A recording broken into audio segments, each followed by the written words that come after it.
Subscribe कयो असांजो official YouTube channel Sindh TV HD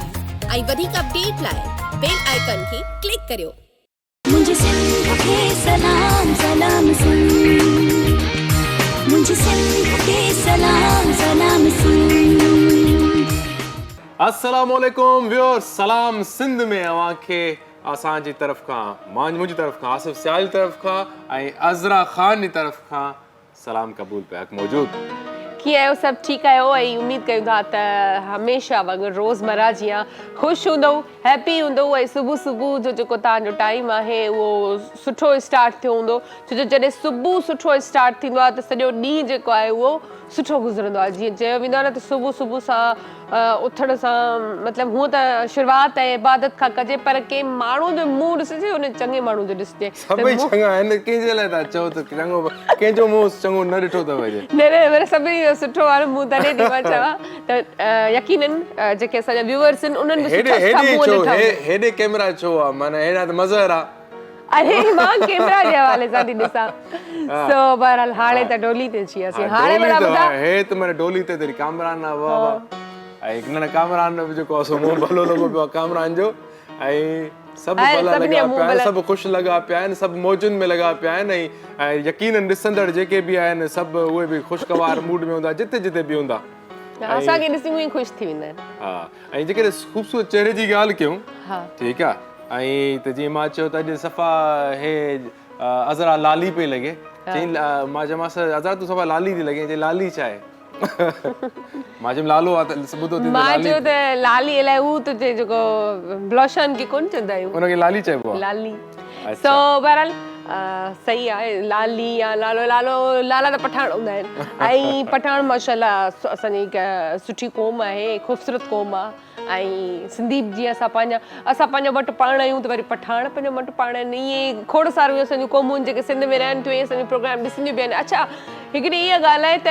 असांजो प्रोग्राम सिर्फ़ु सिंधी कोन ॾिसंदा आहिनि, ओवरऑल सभु ॾिसंदा आहिनि। भले उन्हनि खे सम्झ में घटि अचे ॿोली, पर वरी बि हू ॾिसंदा आहिनि। म्यूज़िक हूंदो आहे ज़ाहिरी ॻाल्हि असांजे प्रोग्राम में, त उन हिसाब सां सिंधी म्यूज़िक खे हर कोई पसंदि कंदो आहे, इंजॉय कंदो आहे। ऐं असां हर कंहिंजी ॻाल्हि कंदा आहियूं, हर क़ौम जी ॻाल्हि कंदा आहियूं, हर माण्हू जी ॻाल्हि कंदा आहियूं जेको हिन सिंध में रहे थो। न सिर्फ़ु सिंध में पर जेके पूरी कम्यूनिटीज़ आहिनि जेका सो असां उन्हनि जे बारे में डिस्कस कंदा आहियूं। डिफरेंट डेज़ हूंदा आहिनि उन्हनि जा, उन्हनि ते बि असां जेको आहे सो रोशनी न पर रोशनियूं विझंदा आहियूं। बिल्कुलु। ऐं उहे ॻाल्हि आहे, हाणे जीअं जीअं वक़्तु जेको आहे वेझो ईंदो पियो वञे त सभिनी खे क्लिक ज़रूरु थींदो हूंदो त नवंबर खां पोइ छा आहे डिसंबर, ऐं डिसंबर में छा थींदा सभिनी खे ख़बर आहे। असां जेको आहे पंहिंजो डिसंबर जेको आहे उहो ज़ोरो ऐं शोर सां मल्हाईंदा आहियूं। ऐं कहिड़ो ॾींहुं मल्हाईंदा आहियूं इहा सभिनी खे ख़बर आहे, पर अञा डेट जेका आहे उहा फिक्स न आहे थी मुंहिंजे ख़्याल में। डेट फिक्स थी न आहे? तूं ॿुधाए न छा हूंदा डिसंबर में? डेट फिक्स त मां हिकिड़ी ॿुधी आहे, डेट फिक्स थी वई आहे। कहिड़ी डेट? अच्छा, रुगो इन खे माने शादी कई अथई पोइ बि हिनखे रुगो शादी जी डेट हूंदी आहे त माना शादी जी डेट फिक्स थिए। मूंखे लॻे थो तुंहिंजा घर वारा प्रोग्राम कोन ॾिसंदा आहिनि। न मुंहिंजा प्रोग्राम में जेको आहे सो टे दफ़ा ॾिसंदा आहिनि न, त अॼु गौर सां ॾिसिजो ऐं ॿुधिजो छाजी डेट जो पुछे थो वेठो। तुंहिंजी शादी थी चुकी आहे, तूं हिन टेंशन खां ॿाहिरि निकिरी वञ। मां तव्हां टेंशन न कयो, फिक्स थी। ऐं मां त अॼु अञा माना चई छॾियो, कंहिंखे ख़बर आहे कंहिंखे न आहे ख़बर। वीचारो जेको आहे न बसि पहिरीं खां ई ऑलरेडी बुक आहे। अरमान जेके आहिनि पंहिंजा ख़तम। न असां मुतमइन आहियूं, मतलब कि ॿिए खे हुजे अरमान। सो बहरहाल मतिलबु ख़ुशि आहे पंहिंजी लाइफ में, अलाह सहेलियुनि खे ख़ुशि करे। अच्छा, हिकिड़ी ॻाल्हि ॿुधायो आसिफ, शादीशुदा लाइफ सुठी आहे या मतिलबु जेके यार जेकर एज़ कंपेयर टू मतिलबु गर्ल, ठीकु आहे, ऑफकोर्स शादी वारी ज़िंदगी भली आहे। ऐं बैचलर लाइफ में जेको आहे सो ॾाढो आज़ाद हूंदो आहे माण्हू, ऑर्गेनाइज़ न हूंदो आहे। शादी खां पोइ ऑर्गेनाइज़। अच्छा, हिते माने तव्हां आज़ाद न आहियो? आज़ाद न हुजो त हिते कीअं हुजो? असां ऑर्गेनाइज़्ड सम्झा थी मां। सो बहरहाल मतिलबु छोकिरनि खे कॾहिं बि मतिलबु कंहिं ॻाल्हि में उहे बि ख़ुशि न हूंदा आहिनि। अगरि शादी न थींदी आहे त ॻणती हूंदी आहे शादी ते, वरी शादी थींदी आहे चवंदा ऐं पहिरियां आज़ादु हुयासीं, हाणे असां बाउंड थी वियासीं, हाणे ईअं थियो, ज़िमेदारियूं अची वियूं, ईअं थियो हूअं थियो। इहो तव्हांजा माना कुदरती सूर आहिनि जेके ख़तमु न आहिनि थियणा। छोकिरियुनि खे गिणती न हूंदी आहे? छोकिरियुनि खे कहिड़ी तव्हांखे गिणती न आहे? माना हाणे ॾिसो न मुंहिंजी शादी न आहे थियल मूंखे ई हूंदो हा पर ठीकु आहे शादी कया वरी जॾहिं मां कंदसि न मां बि चवंदसि यार पहिरियां सही हुअसि छो कयमि फासी वई अॻे में बि मानी ठाहियो पिया पोइ बि मानियूं ठाहींदो ॿियो छा रद पचाव करिणो आहे तव्हांखे बि न बसि हाणे भला इहो बसर पटाटनि मां माना जान न छुटंदी कॾहिं बि सो वाक़ई में छोकिरी मां त इहो चवंदी आहियां भले कहिड़ी बि ख़ानदान सां फैमिली सां तालुक़ रखंदी हुजे पर हिकु एज़ अ गर्ल माना हिकु औरत खे वाक़ई में उहा ॻाल्हि आहे सफ़ारी त मानी पचाइणी आहे ई आहे भली केतिरी बि छा तुरम खान छो न हुजे त मानी पचाइणी आहे ऐं हा अॼोको डे जेको आहे इंटरनेशनल जेको आहे सो इन्फेंट प्रोटेक्शन डे आहे ऐं वाक़ई असां ॿारनि जी ॻाल्हि कयूं त हर इंसान जो राइट आहे औरतुनि जो राइट आहे जेकर असां ॻाल्हि कयूं ऐं मर्दनि जो राइट बि आहे त पोइ इन्फेंट्स जेके ॿार हूंदा आहिनि उन्हनि जो बि राइट हूंदो आहे ऐं उन्हनि जे राइट्स जे बारे में अॼु असां ॻाल्हाईंदासीं उन्हनि जा कहिड़ा कहिड़ा राइट्स आहिनि जेके उन्हनि खे असां जेको आहे सो एज़ अ पेरेंट्स न ॾींदा आहियूं एज़ अ सोसाइटी जे हिसाब सां फ़र्दु हूंदे बि जेको आहे सो समाज जे हिसाब सां उन्हनि जा असां राइट्स खे प्रोटेक्ट न कंदा आहियूं त उन्हनि जे राइट्स जे बारे में ॻाल्हाईंदासीं हिकु त जेको आहे सो चाइल्ड अब्यूज़ जे बारे में असां ॻाल्हायूं ॿारनि सां जेको अब्यूज़ कयो वेंदो आहे ऐं इन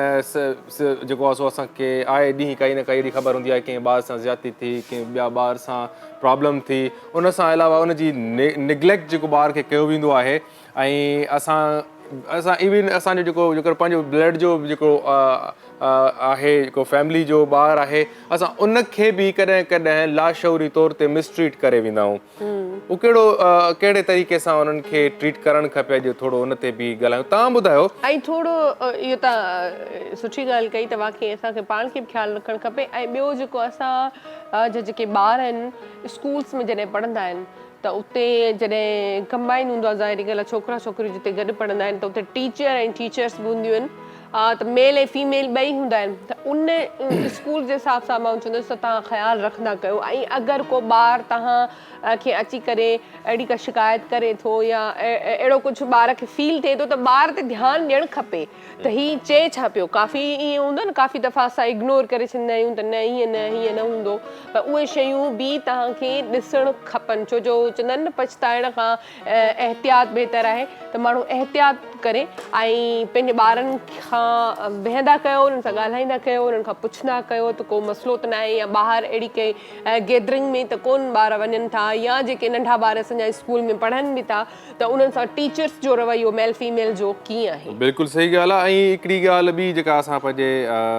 जेके एक्सपर्ट्स आहिनि जेके साइकोलॉजी सम्झंदा आहिनि ॿारनि जी उन्हनि सां जॾहिं मुंहिंजी डिस्कशन अक्सर थींदी आहे त उहे चवंदा आहिनि जॾहिं ॿार कॾहिं बि जेकॾहिं तव्हां उन्हनि खे स्पेस नथा ॾियो त उहो तव्हां सां खुली करे तव्हांजे उन्हनि पंहिंजा हाल ॿुधाए शेयर करे त मूंसां इहे प्रॉब्लम आहे त तव्हां कोशिशि कंदा कयो त ॿारु जॾहिं घर में अचे बिना वजह जेकॾहिं चए मूंखे पेट में सूरु थो पए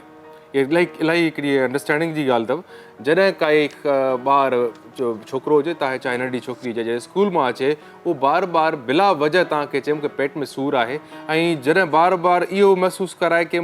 मज़ो नथो अचे हू फील करे कुझु रोईंदे हू महसूसु करे त मां जेको हुनखे रोइणु थो अचे त यकीन सम्झो उन सां कुझु न कुझु थी रहियो आहे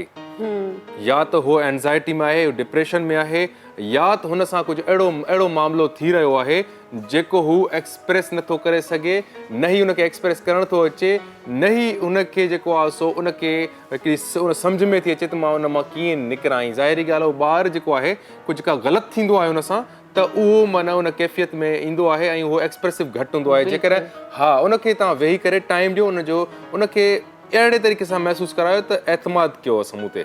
तव्हां पंहिंजा जेकॾहिं पीउ आहियो तव्हां जेकॾहिं चाचा आहियो जेकॾहिं मदर आहियो त हुनखे एतमाद एतिरो क्रिएट कयो हुनजे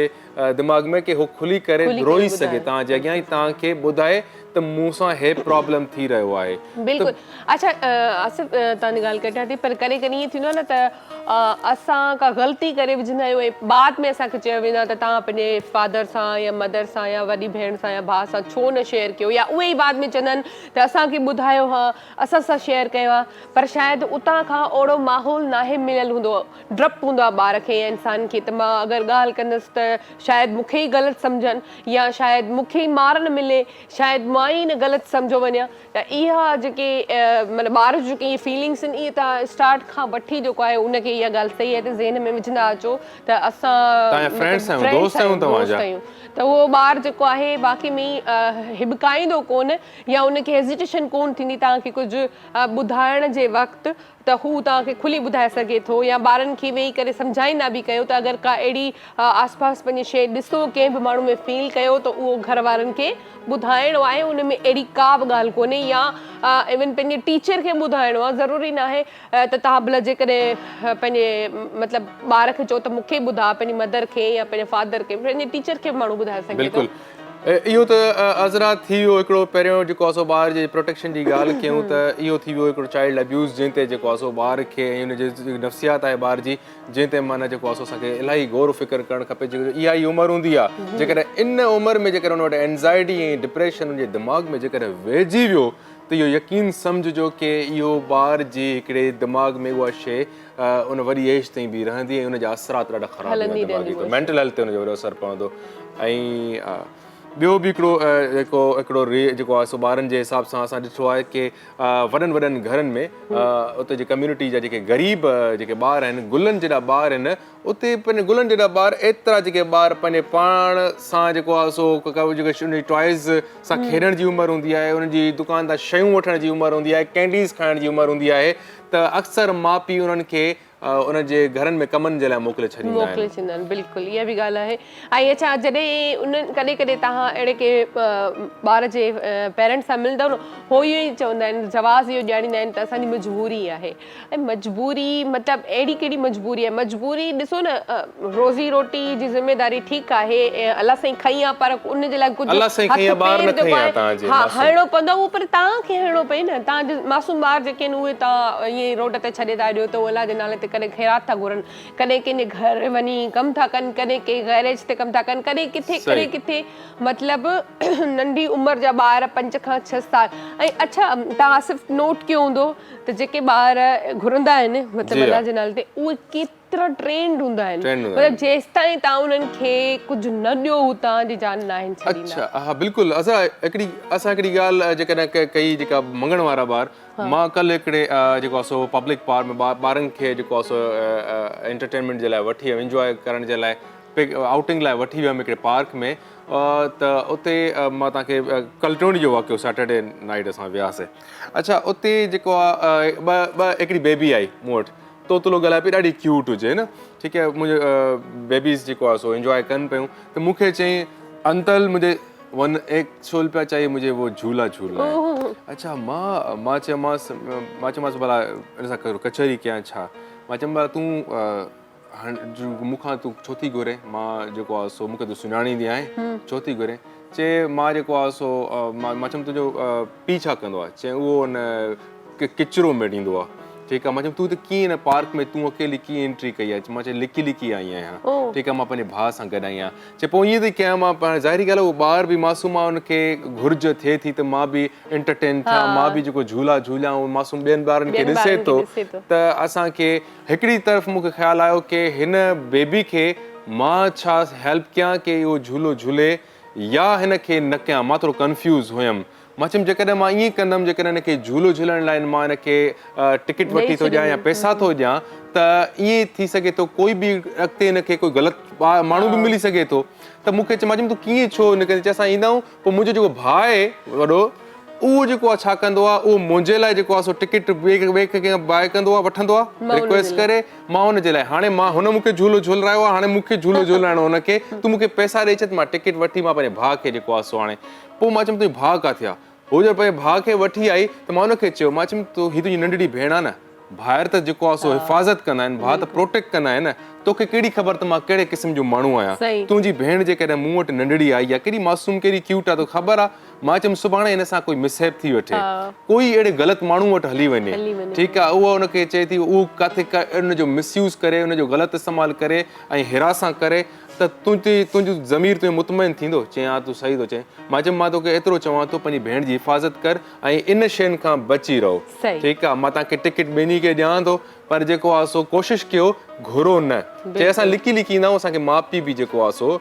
मना कंदा आहिनि मुंहिंजो पीउ मारींदो बि आहे असांखे पर असां झूला झूलण जे लाइ असां ईंदा आहियूं असां वटि पैसा न आहिनि असां ग़रीब आहियूं हो त ग़रीब जे हिसाब सां या हिकिड़ो दिलि ॿार जो दिलि आहे उहा ई ॻाल्हि आहे त मतिलबु हुनजो त दिलि हो पर असां वारी ॻाल्हि सही आहे त अगरि कंहिं ग़लति हथ में अची वई भले हाणे त इहो कोन था चई सघूं त छोकिरी भई छोकिरो बि अगरि ॿार बि को असांजो कंहिं ग़लति हथनि में अची वियो त मतिलबु उहो मां कुझु वधीक चई नथी सघां छो जो गुम थियल ॿार जेके आहिनि जेके असांजा ॿार अचानक गुम थी वेंदा आहिनि इहे कीअं थींदा आहिनि इहे इन ई तरीक़े सां थींदा आहिनि ॿार ॿाहिरि शइ वठणु वियो आयो ई कोन ॿार ॿाहिरां कुझु मतिलबु रांदि खेॾणु वियो आयो ई कोन त उन्हनि ॿारनि सां त हाणे इहो न चई सघंदासीं असां त सिर्फ़ु छोकिरी सां न भले नंढो ॿार बि हुजे छोकिरो बि हुजे उन्हनि खे बि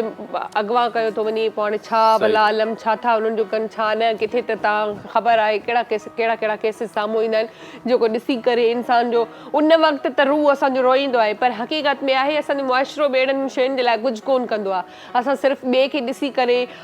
थोरी देरि जे लाइ अफ़सोस कंदा आहियूं तौबा करे वठंदा आहियूं या मतिलबु थोरो घणो उन्हनि माण्हुनि खे लाइक बदुआ ॾेई छॾींदा आहियूं बसि ॿियो कुझु मतिलबु सिस्टम न आहे असां जिन खे सिस्टम ठाहिणो आहे अहिड़े तरीक़े जो उहे बि कुझु कोन था कनि ऐं ज़ाहिरी ॻाल्हि आहे उन्हनि जा पंहिंजा ॿार जेको आहे रोड रस्तनि ते न आहिनि उन्हनि जा ॿार शायदि ओड़नि हथनि में आहिनि ई या उन्हनि अहिड़ो मज़ो न आहे चखियो त उन्हनि खे अहसासु बि न आहे इन्फेंट्स जी जेकॾहिं ॻाल्हि कयूं जेकर उन्हनि जो ॿियो राइट हिकिड़ो असांखे इहो बि ईंदो आहे जीअं असां चवंदा आहियूं की सीनियर सिटीज़न्स ते असां ॻाल्हाईंदा आहियूं की उन्हनि जी रोज़मर्रा इदारनि में ॾिनी वञे उन खां अलावा जेको इन्फेंट जो जेको आहे उनजो स्कूल में जेको आहे सो या घर में जेको आहे न्यूट्रिशन जो इलाही ख़्यालु करणु खपे गवर्नमेंट जे हिसाब सां बि उन्हनि खे करणु खपे जेकॾहिं तव्हां रेस्टोरेंट्स में वञो पिया त ॿारनि जे लाइ बि प्रोटोकॉल्स हुजणु खपनि उनजो बि राइट आहे बेबी सीटर हुजणु खपे हर रेस्टोरेंट ते ऐं उन खां अलावा जेको आहे सो जेके ॿारनि जूं फैसिलिटीज़ हुजणु खपनि जीअं उनखे पंहिंजा प्रोटोकॉल्स मिलणु खपनि ऐं हक़ीक़त आहे ॿार बि प्रोटोकॉल घुरंदो आहे मां सम्झंदो वॾे खां वधीक ॿार खे प्रोटोकॉल जी ज़रूरत हूंदी आहे बिल्कुलु बिल्कुलु सो मुंहिंजे ख़्याल में तव्हांजो ख़्यालु न बिल्कुलु दुरुस्त आहे अॼु GFS बिल्डर्स उन्हनि खे छो विसारे छॾियो आहे असां कीअं विसारे सघूं था GFS बिल्डर्स जो सॼो प्रोग्राम आहे उन्हनि स्पॉन्सर कयो आहे सो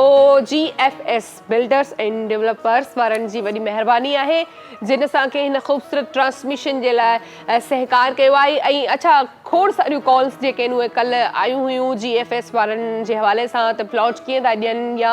इवन घर जे हवाले सां माण्हू पुछनि पिया त जेको टोल फ्री नंबर ॾिनो वियो आहे इन ते तव्हां मज़ीद जेको आहे न कॉल करे पुछी सघो था त छा सिर्फ़ु हिननि वटि प्लॉट आहिनि या जेको आहे फ्लैट आहिनि बेंगलोज़ आहिनि मतिलबु हर शइ तव्हांखे उतां मिली सघे थी डिटेल ऐं खोड़ उन्हनि जी महिरबानी जिन असांखे कॉल कई ऐं जिन जी कॉल न लॻी उन्हनि जी बि महिरबानी बिल्कुलु माण्हुनि जो इंट्रस्ट ॾिठोसीं जेकॾहिं असांजे हिन प्लेटफॉर्म ते GFS बिल्डर्स जे जेको आहे सो माण्हुनि जी दिलि में जेको आहे सो दिमाग़नि में जेको छायो पियो आहे ऐं कल्ह त मुसलसल जेको आहे सो GFS बिल्डर्स जी ॻाल्हि हले पई ॿियनि ॻाल्हियुनि खां हटी करे बि ऐं सो छो जो इन मां इंट्रस्ट मां ख़बर पए थी की माण्हू केतिरो परेशान आहे ऐं पंहिंजे घर वठण जे लाइ पंहिंजी मिल्कियत ठाहिण जे लाइ ऐं उहो सुठो हिकिड़ो रस्तो जेको दग ॻोल्हे पियो ऐं छो जो अॼुकल्ह जा बिल्डर्स जेके आहिनि चूरनि ई विकिणनि पिया जॻह घटि था विकिणनि सो GFS बिल्डर्स जेको आहे हिकिड़ो आलीशान तव्हांखे घर हिकिड़ो सुठे माहौल सां गॾु घर मयारी तव्हांखे अच्छा बिल्डर्स उहे ॻाल्हि खोड़ सारा आहिनि ऐं सुठा कम बि कनि पिया पर GFS बिल्डर्स एंड डेवलपर्स जेके आहिनि उन्हनि जो कमु जेको आहे मयारी आहे चाहे उन्हनि जो प्लॉट हुजे चाहे बेंगलो हुजे चाहे फ्लैट सिस्टम हुजे त नंबर जेको आहे तव्हांखे ॾिनो वियो आहे त तव्हां जेको दिलचस्पी रखे थो उन प्लॉट वठण में 35 लखनि जो प्लॉट जेको आहे सिर्फ़ु तव्हांखे 26 लखनि में मिलंदो ऐं नंबर जेको आहे नंबर ॿुधाईंदी हलां ऐं तव्हांखे 0302 825 5578 हिकिड़ो इहो आहे ऐं ॿियो आहे 0301 1155 सो इन ते तव्हां कॉल करे ऐं पंहिंजो जेको आहे डिटेल वठी सघो था ऐं जिथे हिननि जो ऑफिस हूंदो तव्हां उते वेंदव वधीक मज़ीद जेके आहे तव्हांखे मालूमात उतां मिली सघे थी इंस्टाग्राम ऐं काफ़ी सोशल जेके आहिनि इंस्टाग्राम में अथव gfsbuilders.com.pk सो बिल्डर्स GFS इंस्टा ते अथव सो फेसबुक जो बि Facebook जेको आहे सो वेबसाइट बि अथनि ओवरऑल जेको बि आहे अॼुकल्ह सोशल मीडिया तव्हांखे एतिरो जेको आहे सो आसानी करे छॾी आहे तव्हां वेठे वेठे हर डिटेल रखी सघो था उते तव्हां पंहिंजो सिर्फ़ु ऐं सिर्फ़ु जेकॾहिं किथे ऑप्शन्स ॾिनल हूंदा आहिनि त नंबर तव्हां उते ॾेई छॾियो नालो त तव्हांखे कॉल्स करे जेको आहे सो हुननि जो नुमाइंदो तव्हांखे पाण कॉल कंदो ऐं तव्हां उन्हनि खां डिटेल जेको आहे सो रिसीव करे सघो था ऐं जॾहिं डिटेल वठो तव्हां पंहिंजा जेके सवालात आहिनि पहिरियां पेज ते लाहे रखो जीअं नुमाइंदो सां राब्तो कनेक्ट थी वञो उन्हनि खां A to Z जेका बि आहे तव्हांजी रिक्वायरमेंट आहे जेको बि तव्हांजे ख़्याल ज़हन में अचे पियो उन्हनि खां पुछी सघो पिया बिल्कुलु ऐं उहा ई ॻाल्हि आहे सो बहरहाल GFS बिल्डर्स एंड डेवलपर्स वारनि जी वॾी महिरबानी असांजी इन ख़ूबसूरत ट्रांसमिशन जे लाइ सहकार कयो अथऊं ऐं उमेदु रखूं था त हमेशह ईअं सहकार कंदा रहंदा ऐं जेको आहे मुंहिंजे ख़्याल में ब्रेक जो बि टाइम थी वियो आहे त पोइ असां ब्रेक वठंदासीं बिल्कुलु ऐं ब्रेक खां पोइ वरी हिन ख़ूबसूरत ट्रांसमिशन में गॾु आहियूं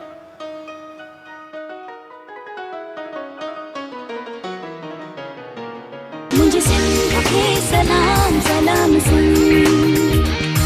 मुझे सिंध के सलाम सलाम सुन वेलकम बैक व्यूअर्स भलीकार पिया कयूं अव्हांखे जेके बि असांजा जेके सिंध में कच्चे काछे कारूंझर उत्तर लाड़ पूरी सिंध पूरे पाकिस्तान पूरी दुनिया में जिथे जिथे सलाम सिंध ॾिठो पियो वञे असां सभिनी दोस्तनि खे चऊं पिया हक़ मौजूदु ऐं असांखे हिन टाइम जॉइन करे चुका आहिनि जीअं हर रोज़ु जीअं असांजा महिमान जे तारो जी तरफ़ हलूं पिया सभ खां पहिरियां हलूं पिया ज़फ़र ख़ान साहब आहिनि जेके बिज़नेस कम्युनिटी सां बि वाबस्ता आहिनि तज़िया निगार बि आहिनि ऐं उन खां अलावा सोशल एक्टिविस्ट भी आहिनि ज़फ़र ख़ान साहब हम आपको वेलकम करते हैं सलाम सिंध में थैंक यू उन खां पोइ हलूं पिया हिकिड़ो तमामु जुस्तजू वारो ऐं महिनती जेको आहे सो किरदारु आहे फर्ज़ंद खजू साहब जंहिंजो ज़हर ज़िंदगी जेको आहे सो ड्रामो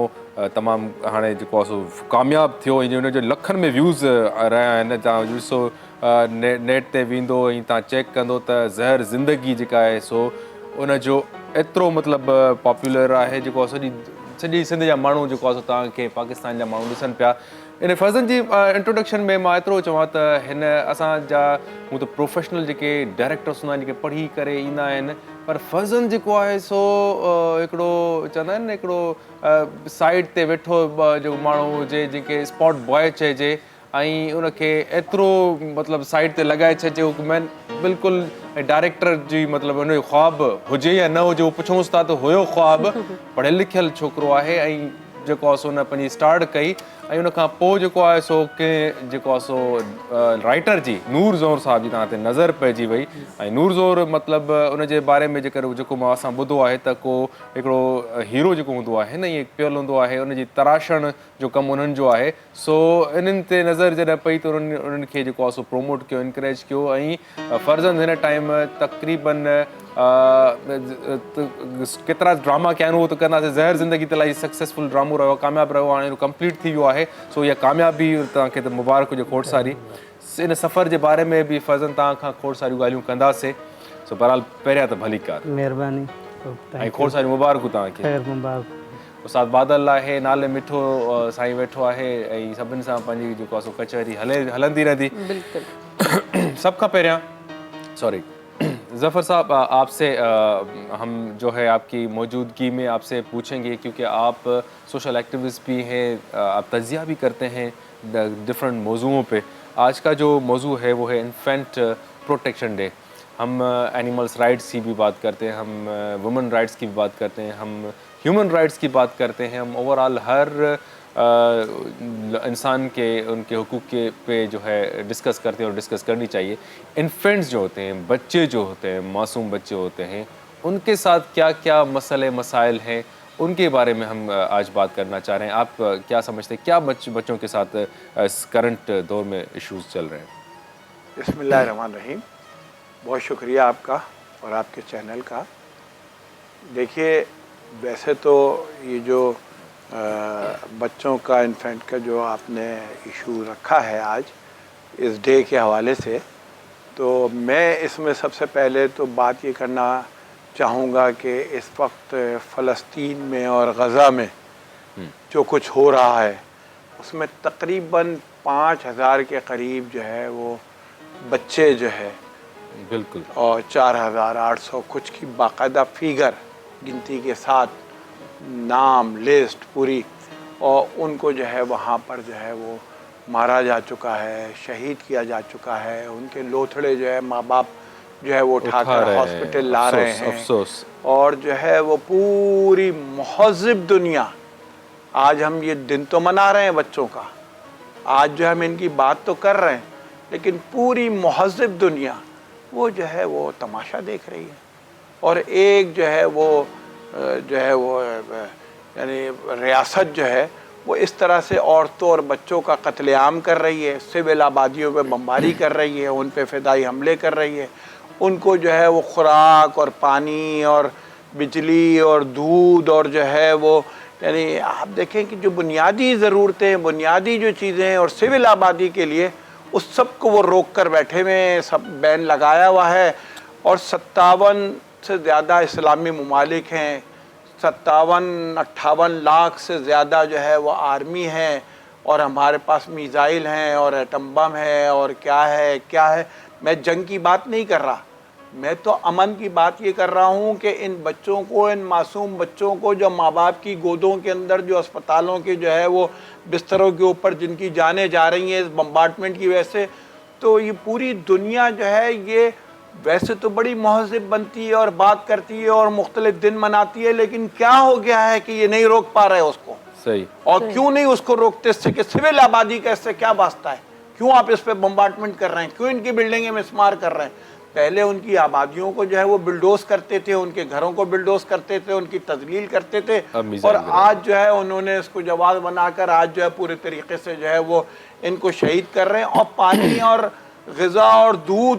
यानी आप देखें ना, वो चीज़ें नहीं पहुँचने दे रहे, और ये 57 इस्लामी ममालिक जो है उनको जो है वो पानी तक नहीं पहुँचा पा रहा है। इसमें कौन सी दहशतगर्दी है, इसमें कौन सी जो है वो जंग की बात है, इसमें तो अमन की बात है, इसमें तो ज़िंदगी की बात है, इसमें तो बच्चों की और औरतों के तहफ़्फ़ुज़ की बात है, उनके हुकूक की बात है। और इस दिन के हवाले से सबसे ज़्यादा बात ही इसकी होनी चाहिए, बिल्कुल, और इसके ऊपर जो है आवाज़ बुलंद होनी चाहिए कि ये सिलसिला जो है वो स्टॉप किया जाए, जंग रोकी जाए, जंग नहीं रोकी जाए तो सिविल आबादियों को जो निशाना बनाया जा रहा है उससे बाज आया जाए। अच्छा, मामला सिर्फ ये है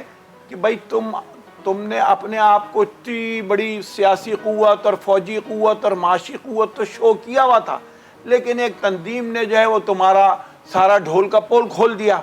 अब तुम उसकी वजह से जो है वो आपे से बाहर होकर सिविल आबादी के ऊपर बमबारी कर रहे हो। आज कितना अरसा, कितने दिन गुजर गए इस जंग को जारी रखे हुए, लेकिन तुम अपने कैदी जो उन्होंने जो रखे हैं अपने पास, उन्होंने खुद से जो चंद छोड़े हैं इंसानी हमदर्दी की बुनियाद पर, तुमसे तो ये इंसानी हमदर्दी नहीं दिखाई जाती, इन्होंने चंद औरतों को जो छोड़ा है बीमारी की वजह से इंसानी हमदर्दी की बुनियाद पे। उसके अलावा तुम इतनी बड़े हज़ारों टन बारूद बरसा के और इतनी बड़ी जंग करके और हज़ारों हमले करके तुम उन्हें तो छुड़वा नहीं सके। तुम्हारी सुबकी पे सुबकी हो रही है रोज़ाना, और तुम उसका बदला जो बच्चों से और औरतों से ले रहे हो।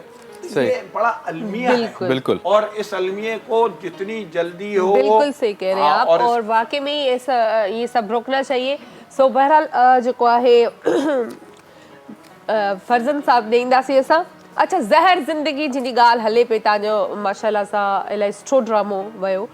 कीअं रहियो उनजो सफ़र, ऐं उन ते थोरो रोशनी विझिजो, ॿुधाइजो कुझु असांजे बारे में। ॾाढो ॾुखियो सफ़र ॾाढो ॾुखियो सफ़र हो, ऐं 24 महीना मुसलसल रिकॉर्ड 24 महीना सो 10 साल पूरा, 10 साल मुसलसल रिकॉर्डिंग हली। ही ड्रामो मूं अकेले न आहे कयो, मूंसां गॾु मुंहिंजी सॼी टीम, बिल्कुलु spot boy, cameraman, assistant cameraman. ऐं वॾी ॻाल्हि इहा आहे त हीअ जेके आर्टिस्ट हिन ड्रामे में शुरू खां वठी कास्ट न मेल या फीमेल, ही वॾा ॾिंगा आर्टिस्ट आहिनि जेके मां ड्रामे में रखिया। ॾिंगा माना की कुटींदा आहिनि न कुटण जो मक़सदु अक्सर डायरेक्टर हिकिड़ी टीम आहे जेका मुख़्तसिर साईं नूर सां वॾी, हुनखे घणा डायरेक्टर ड्रिजंदा आहिनि त भई हिननि खे यार कीअं बर्दाश्त कंदासीं। ॿ टे नाला आहिनि, ज़फ़र भाई ॾिसे थो सम्झी वियो हूंदो मां बि सम्झी वियो त कीअं उन्हनि खे असां हलायूं। सो उन्हनि जो प्यार ऐं मोहबतूं इहो जे जेके बि मुंहिंजे ड्रामे में मेल या फीमेल हुया, मुंहिंजो हिननि सां तालुक़ डायरेक्टर वारो न हो, पर जॾहिं मां स्पॉट बॉय हुउसि त ही पंहिंजो एक्टर हुया, जंहिंमें आपा नसरीन नाज़, शमीम शेख, मंज़ूर मुराद साहब, असद कुरैशी साहब, उस्ताद उम्मेद अली, साईं निसार शाह, उस्ताद उम्मेद अली हिकिड़ो प्रोजेक्ट कयो, उनमें मां स्पॉट बॉय हुउसि त ही सॼी कास्ट हुई। तो हिननि जूं मोहबतूं प्यार जॾहिं स्पॉट बॉय रहियुसि, असिस्ट कयुमि, कोऑर्डिनेशन, पोइ महिनत कंदे कंदे पोइ साईं नूरज़ां जी स्पेशल महिरबानी, इहे मेगा प्रोजेक्ट ऐं सिंध टीवी जी ख़ासि करे जंहिं मूं ते ज़िम्मेदारी रखी। सो ही आर्टिस्टनि जो साथ हो जे ड्रामो कयोसीं। भाई ॾुखियो कमु हो, ॾाढो ॾुखियो कमु हो, ऐं मुंहिंजे लाइ त वॾो चैलेंज हुयो। ऐं अक्सर दोस्त चवंदा हुआ त न करे सघंदो, छो जे असिस्टेंट हुउसि, कोऑर्डिनेटर हूंदो हुउमि त अरेंजमेंट त डायरेक्टर कंदो, टेंशन न हूंदो, रिकॉर्डिंग त करे वेंदा हुआसीं, पर जेको पाण करणु आहे। अच्छा फर्ज़ंद, माना इहो ड्रामनि मां मूंखे माना इहे सिंधी जेके असां ॾिसंदा आहियूं, मेकिंग ॾिसंदा आहियूं, शूट्स ॾिसंदा आहियूं, इंट्रस्टिंग ॾाढी हूंदी आहे, माना फन ॾाढो हूंदो आहे। मां ॾिसंदो आहियां न, केॾी महिल को ईअं गन खणी करे बीह थो रहे, ठीकु आहे, हेॾां माई अचे थी, भॼंदी थी अचे, तव्हां माना मज़ो वाज वठंदा खिलंदा आहियूं। असां आर्टिस्ट जी ईअं ज़िंदगी आहे, मां चवां थो कहिड़ो आर्टिस्ट जेको हिन फील्ड सां तालुक़ु रखे थो, जेकॾहिं 10 ॾींहं बि हू घर वेहंदो न त हुनखे मज़ो न ईंदो। उनजो सबबु ठीकु आहे, पैसो रोज़ी त आहे, पहिरीं ॻाल्हि सभिनि जी रोज़ी आहे, उहा लाज़मी, पर इंसानु नथो रही सघे, हीउ माहौल रहे थो। हाणे कल्ह जॾहिं असांजी उतां टीम मोकिलाए पई त उतां ॻोठ वारा बि असांजा, उन्हनि बि रोई ॾिनो, हीअ यार छो 2 साल जो हिकु सफ़र। ॻोठ वारा चवंदा हुआ टीवी ते एडिट थियण खां अॻु में लाइव था ॾिसूं ड्रामो असां, ॾिसंदा ॿियो छा आहे न, रहे थो माण्हू तालुक़ थी वञनि था, 2 साल उन्हनि सां उथण वेहण, या मिसाल जे रिकॉर्डिंग हूंदी 20-22 ॾींहं, वरी 5 ॾींहं पिकअप हूंदो, आसरो हूंदो त बाबा ईंदा संगत, वरी कचहरा थींदा। हाणे त वरी या नसीब आहे, अॻिते ज़ाहिर आहे प्रोजेक्ट नसीब हूंदो त वरी इंसानु हिकिड़ी कामयाबी खां पोइ ज़ाहिरी ॻाल्हि आहे तव्हांखे हौसला अफ़ज़ाई मिली हूंदी, जेतिरी ताईं वरी चैनल बि तव्हांखे ॾिसे पियो, ऐं मालिकान ॾिसनि पिया त हिन फर्ज़ंद एतिरो कमु कयो आहे त ज़रूरु आवाम खे वरी इंतज़ारु त न कराईंदा। अच्छा, जीअं तव्हां चयो त असिस्टेंट हुयुसि, वरी स्पॉट बॉय हुयुमि, अॻियां तव्हां Aahista Aahista step by step तव्हां वधिया आहियो पंहिंजी महिनत सां, पर जॾहिं तव्हांखे फर्स्ट टाइम डायरेक्शन ॾिनी वई, जीअं तव्हां ॻाल्हि बि कई त हिकु पूरी टीम वर्क हुयो, पर तव्हां छा फील कयो उन टाइम त वाक़ई में मां करे सघंदुसि या न करे सघंदुसि? डायरेक्टर हिकिड़ी वॾी ज़िम्मेदारी हूंदी आहे। मां पहिरियां त आयोसि एक्टिंग जे शौक़ में, मूंखे डायरेक्शन मां एक्टिंग करणु आयोसि। पोइ मुंहिंजो उस्ताद उम्मेद अली कलवट साहब, उहो उस्ताद आहिनि, पोइ हुन मूंखे ॾिसी हींअर थोरो सॻो थियो आहे, पहिरियां माना कमज़ोर हूंदो हुउसि, पोइ उन चयो तूं एक्टर न थींदे, मां शौक़ु आहे एक्टिंग जो, कीअं दुनिया करे त चयईं मां छा कयां, मूंखे चयईं डायरेक्शन जो कमु सिख, पोइ जॾहिं तूं पाण डायरेक्टर थी वञे न पोइ एक्टर। हा वाक़ई ईअं ई आहे, असांजा डायरेक्टर पाण ख़ासि करे पंहिंजे ड्रामे में पाण खे था खणो, ॿिया न खणनि न, ॿिया न पिया खणनि, पोइ डायरेक्टर छा हिनजे करे त मां पाण खे हीरो कंदो। पोइ कोशिशि कई मां वरी मुख़्तलिफ़ चैनलनि ते कमु कयोसीं, स्पॉट बॉय खां असिस्टेंट, पोइ वरी साईं नूरज़ां वटि मां 6 खां 7 साल जो पीरियड गुज़ारियो। सही। पोइ उन खां ई सिखिया, उन जे माना जेकी उनजी गाइडलाइन हुई उन ते हलियासीं। अॼु माना थोरा सां जेको आहे कचहरी कंदासीं खुली करे, अॼु माना तव्हांखे पघर जेके आया आहिनि न, मां चवां थो हिनखे इज़ाफ़ो हिन पघरनि में कयूं, सियारो बची वियो आहे, एसी बि हले थी, पघर पोइ बि अचनि था। असुल में ख़बर छा आहे, पघर इन जे करे ईंदो आहे मां हार्ट पेशेंट आहियां, ड्रामे जे करे, असां खिलण वारा माण्हू, खिलंदा आहियूं, पघर को ईअं न प्रोग्राम जे करे आयो, पर पघर हाणे ज़ाहिर आहे तबियत जे हिसाब सां, ॿियो हाणे नथा ॿुधायूं। अच्छा, हिकिड़ी ॻाल्हि ॿुधायो, जंहिंखे पघर मतिलबु घणा ईंदा आहिनि उहो सेहतमंद माण्हू हूंदो आहे, निशानी आहे सेहतमंद माण्हू। असां पघर कढंदासीं तव्हांजी सिहत बि कढंदासीं, असां तयार हो न। चलो ठीकु आहे, हाणे सॉन्ग ॿुधूं, बादल भाई खां छा ॿुधाईंदो अॼु? जवाब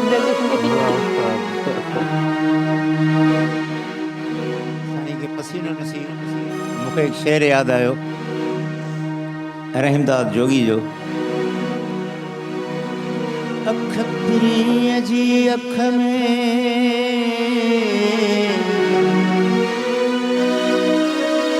आहे कुथल जो कम लाहे लतीफ़ चए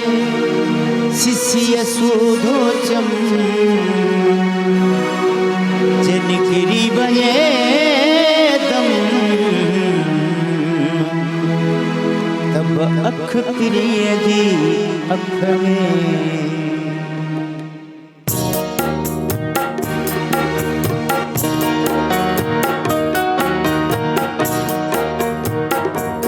अख भरे थी भरे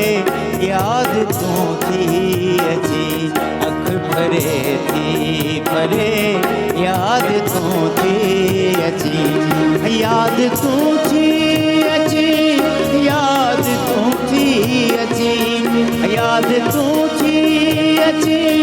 याद तू थी अची अख भरे थी भरे याद तू थी अची अख भरे थी भरे याद तू थी अची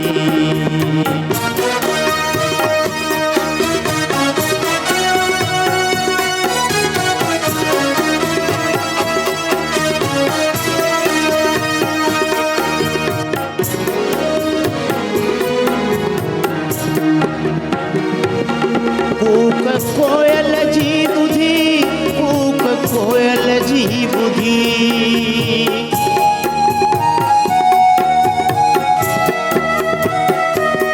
कूक कोयल जी ॿुधी कूक कोयल जी ॿुधी कूक कोयल जी ॿुधी मुंद सड़े थी सड़े याद तू थी अची मुंद सड़े थी सड़े याद तू थी अची याद तू थी अची याद तू थी अची याद तू थी अची याद तू थी अची अख भरे थी भरे याद तू थी अची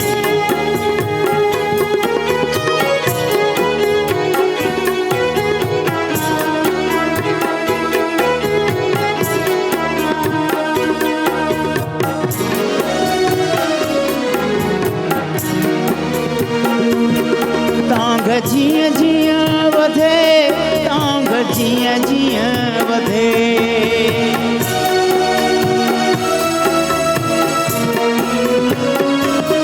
तांग जीअं जीअं वधे तांग जीअं जीअं वधे दिल करे थी करे याद तू थी अची दिल करे थी करे याद तू थी अची याद तू थी अची याद तू थी अची याद तू थी अची याद तू थी अची अख भरे थी भरे याद तू थी अची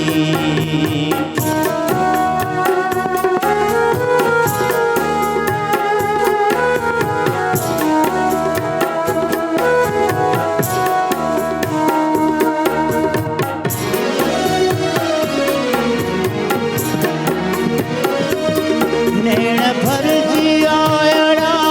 नैण भरजी आयड़ा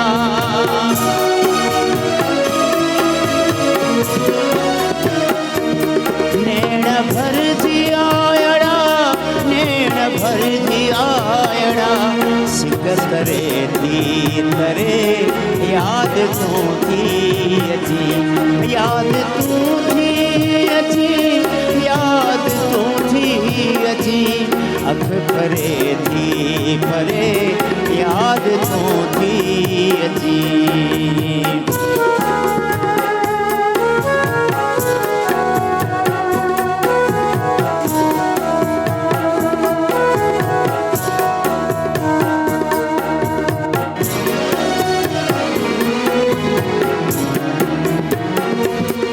हुआ जोगी इश्क जा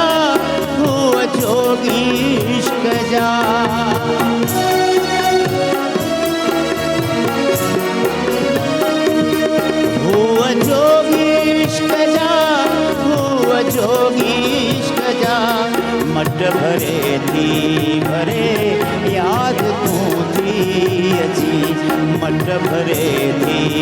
भरे याद तूं थी अची याद तूं थी अची याद तूं थी अची याद तूं थी अची याद तूं थी अची अख भरे थी भरे याद तूं थी अची याद तूं थी अची याद तूं थी अची वाह वाह वाह वाह वाह अख फरे थी फरे याद तूं थी अची कमाल कमाल कमाल जी मतलब शायरी छा त कंपोजिशन आहे ज़बरदस्त माशाल्लाह। फर्ज़ंद खजू कचहरी पाण कयूं था ज़फ़र साहब सां बि कचहरी कयूं पिया पर टाइम थियो आहे कमर्शियल ब्रेक जो मिलूं था हिन ब्रेक खां पोइ मुझे सिंध के सलाम सलाम सुन मुझे सिंध के सलाम सलाम सुन वेलकम बैक व्यूअर्स एक दफ़ो ॿीहर अव्हांखे भलीकार पिया कयूं हिन सलाम सिंध जी रंग बिरंगी ट्रांसमिशन में ऐं तव्हांखे ॿुधाईंदा हलूं कि अॼोको प्रोग्राम जेको आहे सो जेको स्पॉन्सर कयो वियो आहे उहो आहे GFS बिल्डर्स एंड डेवलपर्स जी तरफ़ खां GFS बिल्डर्स उहा ई ॻाल्हि कंदासीं कि हर इंसान जो चाहे हू अमीर हुजे चाहे ग़रीब हुजे त हर कंहिंजो ख़्वाबु आहे कि हिकिड़ो आइडियल घर हुजे नंढो घर हुजे या वॾो घर हुजे हर कंहिंजो ख़्वाबु ॾिसंदो आहे पर GFS बिल्डर्स जेको आहे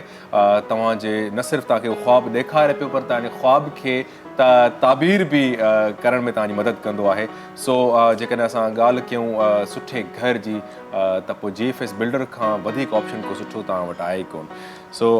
इन ई ॻाल्हि सां गॾु तव्हांखे ॿुधाईंदा हलूं कि असांखे हिकु न्यू गेस्ट जॉइन कयो आहे त उन्हनि जे तारो जी तरफ़ हलूं पिया मैडम सनम राजपर साहिबा जेको आहे सो असां वटि मौजूदु आहिनि चेयरपर्सन आहिनि शाह फाउंडेशन जी Sindh vice president Pakistan peoples party women wing district chair district Khairpur so ma'am तव्हांखे असां भलीकार पिया कयूं अच्छा ॿियो तव्हांजो प्रोफाइल मूंखे जेको नज़र अचे पियो तव्हां पोइट बि आहियो राइटर बि आहियो कमाल कमाल त सो तव्हां खां पोइट्री बि ॿुधंदासीं ऐं हालातनि ते बि जेको आहे सो करंट ॻाल्हाईंदासीं ऐं तव्हांखे भलीकार सभ खां पहिरियों शुक्रिया महिरबानी मैडम सनम तव्हां सभ खां पहिरियां जेको आहे सो अॼु जेको आहे सो इन्फेंट प्रोटेक्शन डे आहे असां जेको आहे सो ओवरऑल हर वुमेन राइट्स ते बि ॻाल्हाईंदो आहियूं एनिमल राइट्स ते ॻाल्हाईंदा आहियूं ॻाल्हाईंदा घणो आहियूं ठीकु आहे पर उनजे बावजूदि असां जेको आहे सो जेकॾहिं कानून साज़ी ते अचूं त काफ़ी कानून साज़ियूं बि थियल हूंदियूं आहिनि पॉलिसीज़ ठहियल हूंदियूं आहिनि त ॿारनि जे राइट खे बि प्रोटेक्ट कयो वञे तव्हां छा था सम्झो एतिरो मां हिन टाइम जेको फोकस करणु थो चाहियां जेको आहे सो चाइल्ड अब्यूज़ ते ऐं चाइल्ड लेबर ते बि ठीकु आहे कि असां ॾिसंदा आहियूं कि कानून साज़ी बि थियल आहे उनजे बावजूदि जेकॾहिं ॿाहिरि असां निकिरूं त हर मैकेनिक हर ऑटो शॉप ते हिकिड़ो मासूम ॿारु वेठो आहे हर घर में जेकॾहिं जिते भले को एतिरे हद ताईं बि असां ॾिठो आहे कि को अदीब आहे जेको चाइल्ड लेबर ते ॻाल्हाईंदो हुनजे घर में बि हिकिड़ो ॿारु जेको आहे सो कमु कंदो आहे जेकॾहिं असां चाइल्ड अब्यूज़ जी ॻाल्हि कयूं त उन ते बि काफ़ी कानून ठहियल आहिनि पर उन जे बावजूदि जेको आहे सो अख़बारूं भरियूं पियूं आहिनि त ॿारनि सां जेके ज़्यादतियूं थियनि पियूं तव्हां इन ते कहिड़े तरीक़े सां हिन शइ खे एड्रेस कंदो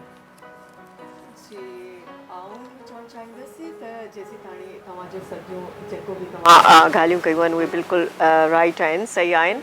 ऐं असां वटि छा आहे त जेको ॿारनि सां हिन वक़्तु ज़ुल्म ज़्यादती आहे या चाइल्ड लेबर जे हवाले सां जेका ॻाल्हि आहे वाक़ई आहे हक़ीक़त आहे असां जिथे बि वञूं था असांखे उते हर जॻह ते हिकु माना नंढड़ा मासूम ॿार कमु कंदे नज़र अचनि था ऐं ख़ासि करे जेके तव्हां ॻाल्हि कई मिस्त्रियुनि जा शॉप थिया या के वॾा माण्हू थी विया उनजे हाउस ते थी विया घरनि में थी विया त उहो इन जे करे नंढड़नि ॿारनि खे कम ते रखनि था त उहे घटि मुआवज़े जे तहत ऐं हुन खां कमु जेको आहे न उहो बाक़ाइदा वठनि था ऐं जेको ॿारनि सां हिन वक़्तु मक़सदु एतिरा कानून हुजनि जे बावजूदि बि हिकु माना सही तरीक़े सां सेटिंग न आहे ऐं ॿारनि सां जेको ज़ुल्म ज़्यादती तशदुद या जिन्सी ॾाढाई जा जेके किस्सा आहिनि उहे बि हिकु आम आहिनि मासूम ॿारनि सां त इहो जेको कानून आहे उहो सही तरीक़े सां उन ते अमल कोन थो थिए सही तरीक़े सां अमल अगरि कानून ते सही तरीक़े सां अमल थिए त बिल्कुलु इन में इलाही हद ताईं काफ़ी हद ताईं रोकथाम थी सघे थी जी त मैम अच्छा, जीअं, कानून साज़ी बि प्लीज़ मां इहो बि चवां, तव्हां जीअं ॻाल्हि कई त ॿार जेको नंढो ॿार आहे उन खां कम ते रखियो वञे थो त घटि पघार जे हिसाब सां, या ॿार आहे जेको हर ॻाल्हि में उहो ख़ुशि हूंदो आहे, असां उनखे 2-3 रुपया ॾेई छॾींदासीं असांजे घर जो कमु करे वठंदो या ॿाहिरि जे कम जे लाइ। पर तव्हां इन में इहा ॻाल्हि ऐड कई त असां वटि कानून हर शइ मौजूदु आहे, पर तव्हां पाण ई चओ था त उन ते अमल नथो थिए, त जेकॾहिं अमल नथो थिए त ज़ाहिरी ॻाल्हि आहे तव्हां माशाल्लाह हिकु सुठी पार्टी सां बि तालुक़ु रखो था,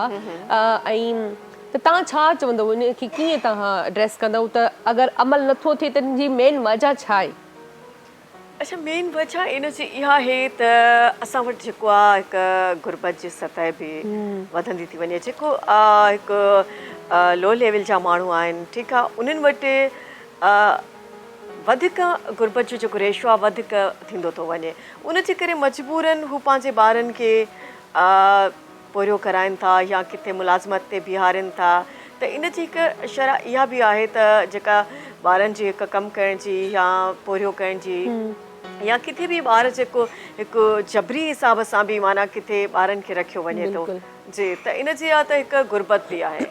जी, जेका माशरे में हिकु ऐं हिकिड़ो ॿियो हिकिड़ो आउं चवंदी हलंदसि त ॿी हिकिड़ी ॻाल्हि आहे त हिकु माइंड जेको आहे उहो हिकु जहालत जो माइंड बि आहे, जाहिल जेको माइंड आहे, जेको हिकु उनखे शऊर न आहे, शऊर जी कमी बि आहे, अवेयरनेस जी कमी बि आहे।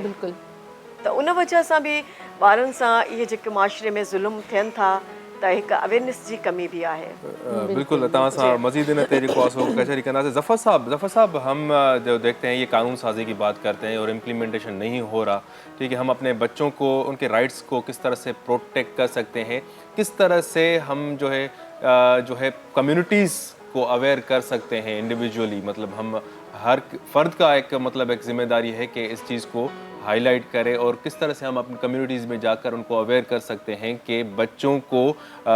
जो जिनकी उम्र जो है खेलने की है, खिलौनों की है, उन बच्चों के हम हाथ में जो है झाड़ू पोछा और नट बोल्ट हमने थमा दिए हैं, तो ये चेंज हम किस तरह से ला सकते हैं? बिल्कुल देखिए मैं बताऊं इस मामले में, सुन रहा था अभी गुफ्तगू, तो इस वक्त सूरत हाल ये है कि क़वानीन तो मौजूद हैं, हमने ILO के मुख्तलिफ़ कन्वेंशन जो है वो भी साइन किए हुए, उसमें भी ये है कि चाइल्ड लेबर की प्रोटेक्शन के हवाले से कानून मौजूद है और हमारे अपने मुल्क की क़वानीन भी जो है वो इसकी ममानियत करते हैं। हमारे पास इदारे भी कायम हैं कि जो चाइल्ड लेबर जो हैं उनको कोई तालीम दें, उनको किसी और यानी काम से उठाकर उस तरफ लाएं और उनको स्कॉलरशिप वगैरह देकर उनके घर को सपोर्ट भी दी जाए। लेकिन मसला ये है कि सारे कवानीन होने के बावजूद, सारे इदारे होने के बावजूद अमल दरामद नहीं है और अमल दरामद के हवाले से सब खानापुरी, ये सब कागज़ के अंदर हो रहा होता है और उसके नतीजे में वो बजट तो जा रहा होता है जी, वो सारी चीज़ें जो है वो खानापुरी तो हो रही होती है, लेकिन उन बच्चों को उसका कोई फ़ायदा नहीं पहुंच रहा होता। उन बच्चों के नाम पर बहुत सारे दूसरे लोग जो है वो तो फ़ायदे हासिल कर रहे होते हैं और उन बच्चों के साथ यही जुल्म और ज़्यादती हो रही होती है कि वो किसी वर्कशॉप पे काम कर रहे हैं, किसी दुकान पे काम कर रहे हैं, किसी मकान पे काम कर रहे हैं, किसी खेत के अंदर काम कर रहे हैं और वहाँ पर जैसे ये कह रही थी कि उनको बराए नाम जो है वो पैसे देते हैं, इसलिए रख लेते हैं कि इनको हमें कोई तनख्वाह भी जो है नहीं देनी पड़ेगी, इनके राइट्स जो है उसके ऊपर भी ये ना जानते हैं, ना इस पर ये कोई बात करेंगे, ना इस हवाले से कोई चीज़ है, काम से काम रखेंगे। तो ये जिन लोगों की जिम्मेदारी है, हमारे ख़ास तौर से मैं तो ये कहता हूँ कि जो नौकरशाही है ना, यानी हुकूमतें तो जाती आती रहती हैं, लेकिन जो इदारे हैं उन इदारों के जो जिम्मेदारान हैं, ये उनकी जिम्मेदारी है कि वो प्रोटेक्ट करें इनको, इन बच्चों को। अब इन बच्चों की जो है वो फिर जो है वो वीडियोस भी बना ली जाती हैं, इन बच्चों का उन वीडियोस के ज़रिए से जो है उसका भी एक कारोबार जो है बड़े पैमाने पर जो है वो किया जाता है। उन बच्चों का भी गलत इस्तेमाल जो है वो जिनसी इस्तेसाल भी किया जाता है। तो यानी ये सारे सिलसिले हैं, यानी उन्हें तालीम देने के बजाय उनके घर वालों को उसके एवज़ कोई जो है वो पैसे देने के बजाय उनको सब कुछ दिया जा रहा होता है, लेकिन वो सारी चीज़ें दी जा रही होती हैं जो उनके लिए जो है वो नुकसानदेह हैं, उनके घर वालों के लिए नुकसानदेह हैं और अमल दरामद नहीं हो रहा। और ये आज के दिन के हवाले से ये आपने बड़े अहम इशू के ऊपर आपके यानी चैनल ने ये एक गुफ्तगू रखी है और बहुत मैं इस पे आप लोगों को मुबारकबाद देता हूँ कि आपने इस मसले को हाईलाइट किया। सही बहुत और उसके नतीजे में आगे अच्छा हमारी बात फर्ज़न भी वेठो आहे त फर्ज़न तव्हां खां पुछंदासीं, तव्हां बि माशाल्लाह इलाही नंढी उमिरि खां महिनत कई ऐं स्ट्रगल करे ऐं पढ़ी लिखी करे हिते पहुता आहियो। केतिरी उमिरि खां तव्हां पाण जेको आहे कमु स्टार्ट कयो ऐं मज़दूरी कई? अब हिकिड़ी मज़दूरी ई आहे, ज़ाहिरी ॻाल्हि आहे असां मज़दूर त आहियूं। मां 12 सालनि जी उमिरि में रोड ते मज़दूरी कई हुयमि, पत्थर 12 साल 12 साल जी उमिरि 2000 मुंहिंजे ख़्याल में 2 या 1 अच्छा मतिलबु हाणे जीअं ॿारनि जी ॻाल्हि हले थी, तव्हां चयो मां पाण 12 सालनि जो हुउसि तव्हां मज़दूरी स्टार्ट कई। तव्हां 12 सालनि जो 2010 में? न सर 1 में 92 पैदा आहे। नंढा पोइ सही आहे न मां तव्हांखे भला छा हुनजी उमिरि ते एतिराज़ आहे छा? अच्छा हा प्लीज़ कंटिन्यू कयो। त तव्हां पढ़ंदा बि हुयो ऐं मज़दूरी बि कंदा आहियो? जी जी बिल्कुलु ज़बरदस्त। अच्छा मतिलबु ज़ाहिरी ॻाल्हि आहे मज़दूरी त माण्हू मजबूरी खां ई कंदो आहे। उन टाइम छा फीलिंग्स हूंदियूं जॾहिं तव्हां मज़दूरी कंदा वरी पढ़ंदा बि हुया, घर खे बि सपोर्ट कंदा हुया? असल में को बि माउ पीउ न चाहींदो त गुलनि जहिड़ा ॿार मज़दूरी कनि। हीअ जेको कुझु कराए थी मजबूरी कराए थी। सही। पोइ हीअ जेके मिसाल रेड़ियुनि ते कमु कनि था, शोरूमनि ते, मोटरसाइकिलनि जी दुकान, हीअ सभु मजबूरी में आहिनि। बिल्कुलु। को ग़रीब हुजे या अमीर जेके बि मिसाल को पीउ मां अहिड़ो न हूंदो त चवंदो मुंहिंजो पुटु वञी नंढड़ी उमिरि में कंहिं ॿिए जी ग़ुलामी करे। बिल्कुलु। सो इहा मजबूरी हूंदी आहे जेका इंसान खे कराईंदी आहे। कॉलर असां सां गॾु मौजूदु आहे, असां कॉलर खे बि एंटरटेन कंदासीं। अस्सलाम वालेकुम। सर वालेकुम सलाम, सियाल साहब ख़ुशि आहियो? जी अदा अल्हम्दुलिल्लाह। अमी ॿुधायो ख़ुशि आहियो अदा? सर ख़ैर ख़ैर शेर घोटकी खां सईद अहमद सर ॻाल्हायां थो। घोटकी मां पिया ॻाल्हायो सईद साहब? जी जी सर। जी अदा असांजे प्रोग्राम में तव्हां शामिल थी चुका आहियो, छा वंड करणु चाहींदा? सर वंड त कुझु कोन करणु चाहींदासीं, बसि तव्हांजा रेगुलर ॾिसंदड़ आहियूं। वरी महिरबानी तव्हांजी। ऐं उस्ताद बादल राय खे बि तमामु फॉलो कंदा आहियूं ऐं उन जा कलाम त एतिरा ज़बरदस्त आहिनि, उस्ताद लाइ एॾो काथो थो दर्द रखे दिलि में। सही सही बिल्कुलु बिल्कुलु। उस्ताद असांजो जेको आहे सो जीअं सम्झो कि प्रोग्राम जी जान बि आहे, शान बि आहे। ऐं ज़ार ज़िंदगी जो डायरेक्टर वेठो आहे, बहितरीन एक्टर फर्ज़न मलिक कजू साहब। हा फर्ज़न खां कोई सवाल को? बसि सर हिन खां पोइ चवां त ज़ार ज़िंदगी जी एंडिंग कहिड़ी क़िस्त ते थींदी? थी वई एंडिंग बसि जल्द थींदी, रिकॉर्डिंग मुकमिल थी वई आहे, बाक़ी हाणे ऑन एयर आहे, जेके एपिसोड आहिनि किथे थो थिए। सही। सर हिकिड़ी फरमाइश आहे उस्ताद साईं खां। जी। परे खां ॾाढी काल कई आहे घोटकी खां। उस्ताद फरमाइश पूरी त असांजी न कंदो आहे, इहा बि असांखे गिला आहे उस्ताद खां। न ॿुधायो तव्हांजी फरमाइश पूरी कंदो उस्ताद, छो न कंदो? उस्ताद खे चओ हा मां तुंहिंजे बिना कुझु बि न आहियां, साईं अब्दुल गफ़ार तबसुम जो ॿुधाए। उस्ताद खां बिल्कुलु असां गुज़ारिश कयूं था ऐं तव्हांखे जेको आहे सो थैंक यू चवंदासीं तव्हां कॉल कई प्रोग्राम में। उस्ताद जेको आहे सो ॾिसो हाणे पोइ जेको आहे सो तव्हां गाने तरफ़ हलिया हलूं असां।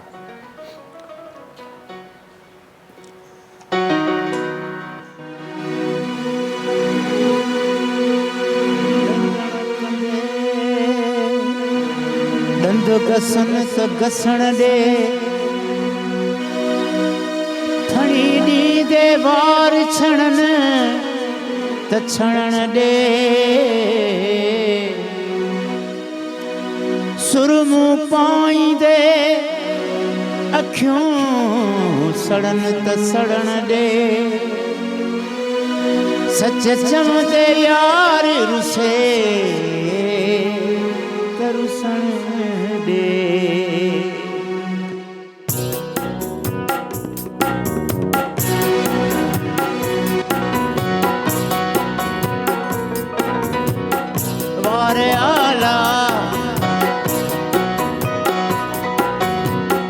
वारे आला जे कुल्हनि ते तूं संवारे विझंदे, वारे आला जे कुल्हनि ते तूं संवारे विझंदे, कई महमीर ख़ुदा ॼाणे त मारे विझंदे, कई महमीर ख़ुदा ॼाणे त मारे विझंदे।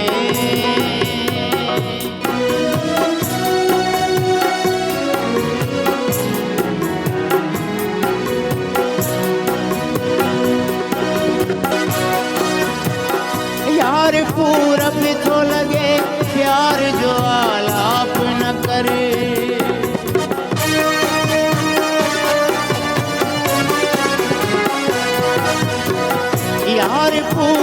थो लॻे प्यार जो आलाप न कर यार पूरब थो लॻे प्यार जो आलाप न कर कई मरहूं मुकामन मां उथारे विझंदे कई मरहूं मुकामन मां उथारे विझंदे कई महमीर ख़ुदा ॼाणे त मारे विझंदे वार आला जे गुलनि ते तूं संवारे विझंदे कई महमीर ख़ुदा ॼाणे त मारे विझंदे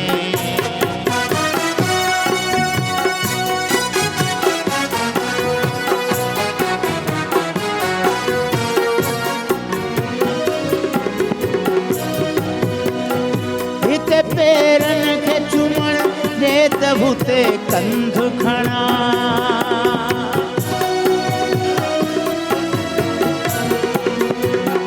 हिते पेरनि खे चुमण हिते पेरनि खे चुमण ॾे त हुते कंध खणा हिते पेरनि खे चुमण ॾे त हुते कंध खणा थोरी तकलीफ़ सां तकदीर संवारे विझंदे थोरी तकलीफ़ सां तकदीर संवारे विझंदे कई महमीर ख़ुदा ॼाणे त मारे विझंदे वार आला जे गुलनि ते तूं संवारे विझंदे कई महमीर ख़ुदा ॼाणे त मारे विझंदे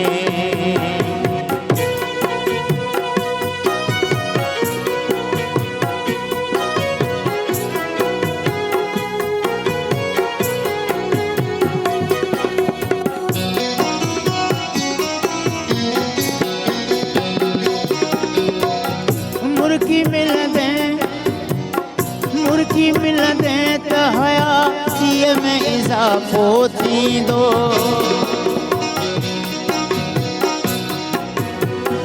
मुर्गी मिलंदे त हयातीअ में इज़ाफ़ो थींदो मुर्गी मिलंदे त हयातीअ में इज़ाफ़ो थींदो मौत नाज़म जे आयो त तूं टारे विझंदे मौत नाज़म जे आयो त तूं टारे विझंदे कई महमीर ख़ुदा ॼाणे त मारे विझंदे वार आला जे गुलनि ते तूं संवारे विझंदे कई महमीर ख़ुदा ॼाणे त मारे विझंदे कई महमीर ख़ुदा ॼाणे त मारे विझंदे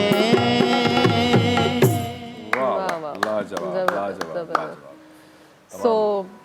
ब्रेक जो बि टाइम थी वियो आहे मुंहिंजे ख़्याल में आवाज़ नथो अचे पर मूंखे ख़बर आहे सो बहरहाल ब्रेक जो टाइम थियो आहे ब्रेक ते हलंदासीं ऐं ब्रेक खां पोइ वरी गॾायूं मुझे सिंध के सलाम सलाम सुन मुझे सिंध के सलाम सलाम सुन वेलकम बैक हिकु दफ़ो ॿीहर तव्हां सभिनी खे भलीकार कयो था सलाम सिंध में असांजे ख़ूबसूरत ट्रांसमिशन जे लाइ असां सहकार कयो आहे जे तव्हां ख़बर आहे GFS बिल्डर्स एंड डेवलपर्स वारनि उन्हनि जी वॾी महिरबानी ऐं उमेदु कयूं था त हमेशह ईअं सहकार कंदा रहंदा ऐं असांजा ख़ूबसूरत महिमान बि असां सां गॾु आहिनि सनम राजपर असां सां गॾु आहे त उन्हनि खां पुछंदासीं त हिकु सुठी पोइट बि आहे राइटर बि आहे छा घणो लिखणु पसंदि कंदा आहियो ऐं इहो पोइट ऐं राइटर जेको आहे इहो कॾहिं खां स्टार्ट कयो था जी ऐं बचपन खां पोइट्री कंदी आहियां माशाल्लाह जॾहिं ख़बर बि कोन हूंदी त पोइट्री छा हूंदी आहे शाइरी छा हूंदी आहे बसि बचपन खां म्यूज़िक जो शौक़ु हूंदो इलाही सारो तमामु जुनून जी आदत आई त पोइ वरी सॉन्ग्स वग़ैरह घणा ॿुधंदी हुअसि त पोइ माइंड में उहे लफ़्ज़ जेके हूंदा हुआसीं बीह रहंदा त उन खां बाद में पोइ वरी आउं पोइट्री लिखणु शुरू कई का पोइट्री त बिल्कुलु शेयर कयो असां सां कहिड़े क़िस्म जी तव्हांजी मिज़ाज बि ख़बर पइजी वेंदी ऐं छो जो हिकिड़ो पॉलिटिकल वर्कर हूंदो आहे सॼो ॾींहुं मगन हूंदो आहे पंहिंजनि कमनि कारनि में ऐं वेलबींग जे लाइ उहो स्ट्रगल में हूंदो आहे सो ज़ाहिरी ॻाल्हि आहे त हे पार्ट बि तव्हांजो हिकिड़ो पर्सनल आहे हिकिड़ो त उन में असां सां थोरी वंड कयो पोइट्री जी जी बिल्कुलु मूंखे हिकु गज़ल यादि आहे पाण से बहरहाल उहा शायदि मां पहिरियां बि ॿुधाए चुकी आहियां बहरहाल उहो मूंखे इलाही सुठी लॻंदी आहे तंहिंजे करे सुठी आहे आउं त पोइ वरी बि ॿुधूं था। दोबारा जी मूंखे सुठी लॻंदी आहे तंहिंजे करे आउं उनखे दोबारा रिपीट कयां थी हिते याद आने लगे हैं हमें तेरे सितम बहुत, याद आने लगे हैं हमें तेरे सितम बहुत, जिंदगी तुमने जो किए हम पर करम बहुत। सॉरी। याद आने लगे हैं हमें तेरे सितम बहुत, याद आने लगे हैं हमें तेरे सितम बहुत, जिंदगी तुमने जो हम पर किए करम बहुत। उड़ गए पंछी देश छोड़कर परदेस, उड़ गए पंछी देश छोड़कर परदेस, आई ना बाहर चमन में आए और मौसम बहुत। दिल उदास और परेशान हयात सारी गुजरी, दिल उदास और परेशान हयात सारी गुजरी, यूं किए उम्र भर ज़माने ने हम पर सितम बहुत। मुस्कुराते हुए उसने की महफिल में बातें सबसे मगर, मुस्कुराते हुए उसने की महफिल में बातें सबसे मगर, न जाने क्यों थी उसकी आंखें नम बहुत। वाह वाह वाह वाह कमाल कमाल कमाल Thank शाइरा you. बि आहे तव्हां माशाल्लाह सुठा पॉलिटिकल वर्कर आहियो ऐं तव्हांजो मतिलबु स्ट्रगल जेका कयो पिया ऐं ख़ासि करे जेको आहे सो लेडीज़ जे लाइ मां सम्झां पियो की स्पेस हुजणु खपे उन्हनि खे अॻिते अचणु खपे जी बिल्कुलु बिल्कुलु ऐं तमामु इहे पोइट्री बि हिकिड़ी मां सम्झां पियो की हिकिड़ी गॉड गिफ्टेड जी, हिकिड़ी बिल्कुलु। शइ आहे जी, न जी। त मतिलबु अहिड़ी को टेक्निकल ग्रामर जेका हूंदी आहे सिख बि आहे पोइट्री त तव्हां सिखी आहे या अहिड़ी को बैलेंस कंदा आहियो फ़ाइलुनि फ़ैलुनि जेको बैलेंस हूंदो आहे इहो तव्हां इनखे इहो तव्हां लर्न कयो आहे या नेचुरली मतिलबु ही गॉड गिफ्ट गॉड गिफ्ट अल्लाह जे तरफ़ां मक़सदु हिकिड़ो इंसान खे जेका ॾाथ चवंदा आहिनि सिंधी में हिकु स्किल्स जेके आहिनि इहे अल्लाह जे तरफ़ां हूंदा आहिनि अच्छा गॉड गिफ्ट जीअं तव्हां माशाल्लाह इलाही सुठी शाइरी ॿुधाई पंहिंजी ऐं राइटर बि आहियो पोइट बि आहियो जी, त जी। सिंधी में कॾहिं का शाइरी कई आहे तव्हां जी पंहिंजी? सिंधी में कई ऐं जॾहिं असां वटि फ्लैट आयो त उन दौर में बि मां कुझु गज़ल वग़ैरह लिखियो इलाही ॾुख जो ऐं तकलीफ़ यादि जो आहे मंज़र हुया जी ऐं उहो ई फ़ोन में सर्च पई कयां बहरहाल कुझु मतिलबु ॿ लाइन्स जेके यादि हुजनि यादि वॻे हुजे। ऐं सिंधी जा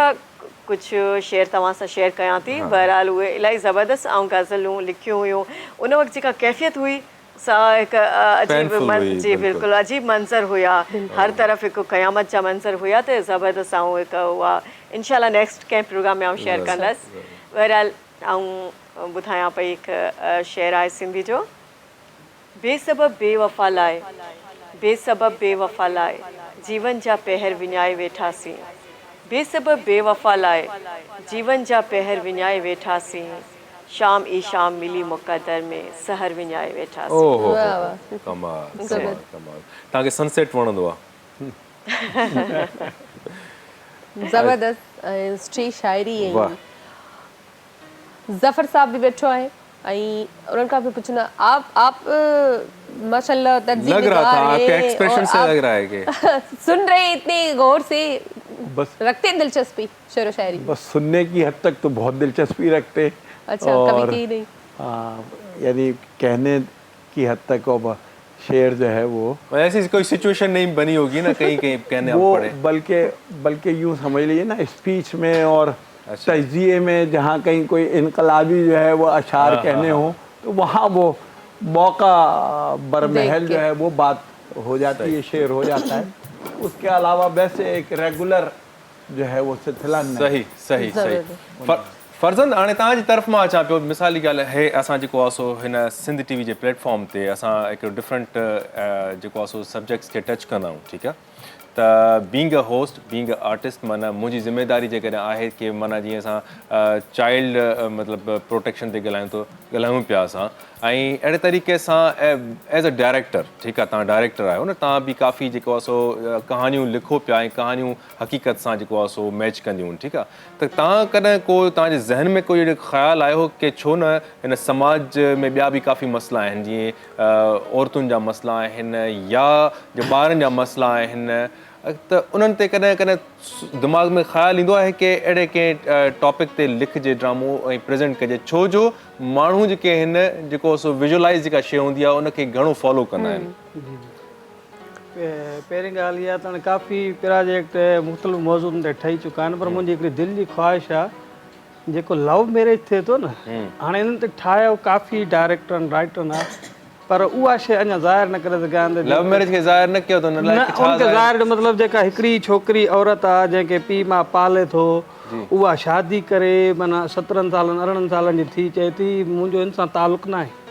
पोइ उन सां छा गुज़रे थो इहो कंहिं न ॾेखारियो आहे। त छा तव्हांखे जॾहिं 17-18 साल पीउ मां माना जवान कयो आहे, हिकिड़े पल जे लाइ चओ था त मूंखे हिननि मां ख़तरो आहे, हीउ मूंखे माना मुंहिंजे वालिदैन खे ख़तरो आहे, इन मौज़ूअ तमामु बहितरीन टॉपिक आहे, इहो वाकई में हुजणु खपे। त असां जेको ॾिसूं था त मतिलबु अख़बार में असां वाकई हिकिड़ी मीम्स ठहनि था की वञे थी हिकिड़ी चिंची में जेको आहे उन मूंखां किरायो न वरितो, मूंखे प्यार थी वियो ऐं मूंखे पंहिंजे पीउ खां ख़तरो आहे, पंहिंजे दिमाग़ खां ख़तरो आहे, वरी को मतिलबु अहिड़े क़िस्म जा काफ़ी शयूं ॾिसूं था। तव्हां 18 साल जी ॻाल्हि लॻियो, 12-13 साल जूं नंढड़ियूं जेके आहिनि असां ॻाल्हि था कयूं, उहे बि मतिलबु हिकु गुमराही जी तरफ़ वञनि पियूं। इहो हिकिड़ो वॾो टॉपिक आहे ऐं एजुकेशन जी बि अवेयरनेस आहे। असां एजुकेशन सिर्फ़ु किताबनि जी हद ताईं न हूंदो आहे, हे जेको ड्रामा, हे जेके सॉन्ग्स जेके हूंदा आहिनि, हे जेके पोइट्रीज़ हूंदियूं आहिनि, इन जे थ्रू बि माण्हू एजुकेट करणु खपे असांखे। माशरे में जेको आहे सो जेको बिगाड़ जेको असां चऊं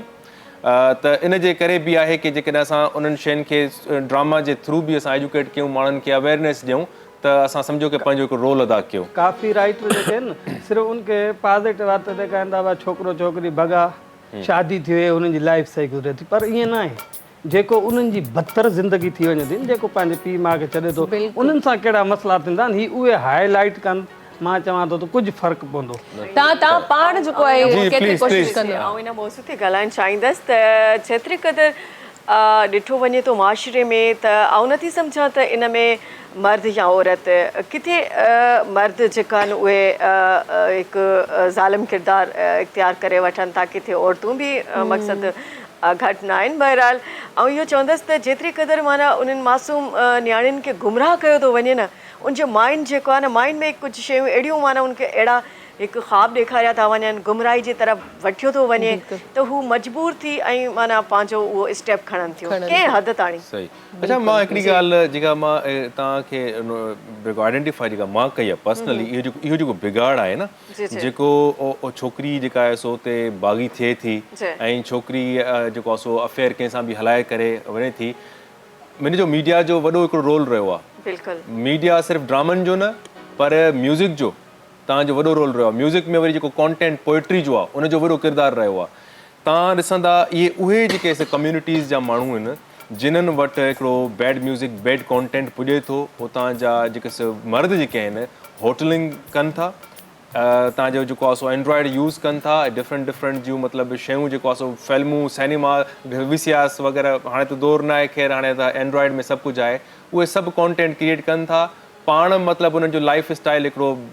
बिल्कुलु जेको सो ऑड आहे ऐं औरतुनि ते सख़्ती कनि था, त पोइ ज़ाहिरी ॻाल्हि आहे जेको माहौल घर में जेको आहे सो अहिड़ो ठाहे वेठा हूंदा, पोइ उहो पंहिंजी छोकिरी बि उहो उन तरीक़े सां उहो स्टेप खणे थी। सो जेको वीडियो जेको ॾिसूं पिया, ड्रामा ॾिसूं पिया, उनखे घणो फॉलो कंदा आहिनि इहे कम्यूनिटीज़, इहो सही ॻाल्हि आहे? काफ़ी ड्रामा असांजो इहे जॾहिं ज़हर ज़िंदगी हले पियो, हिकिड़ो अहिड़ो इवेंट हुयो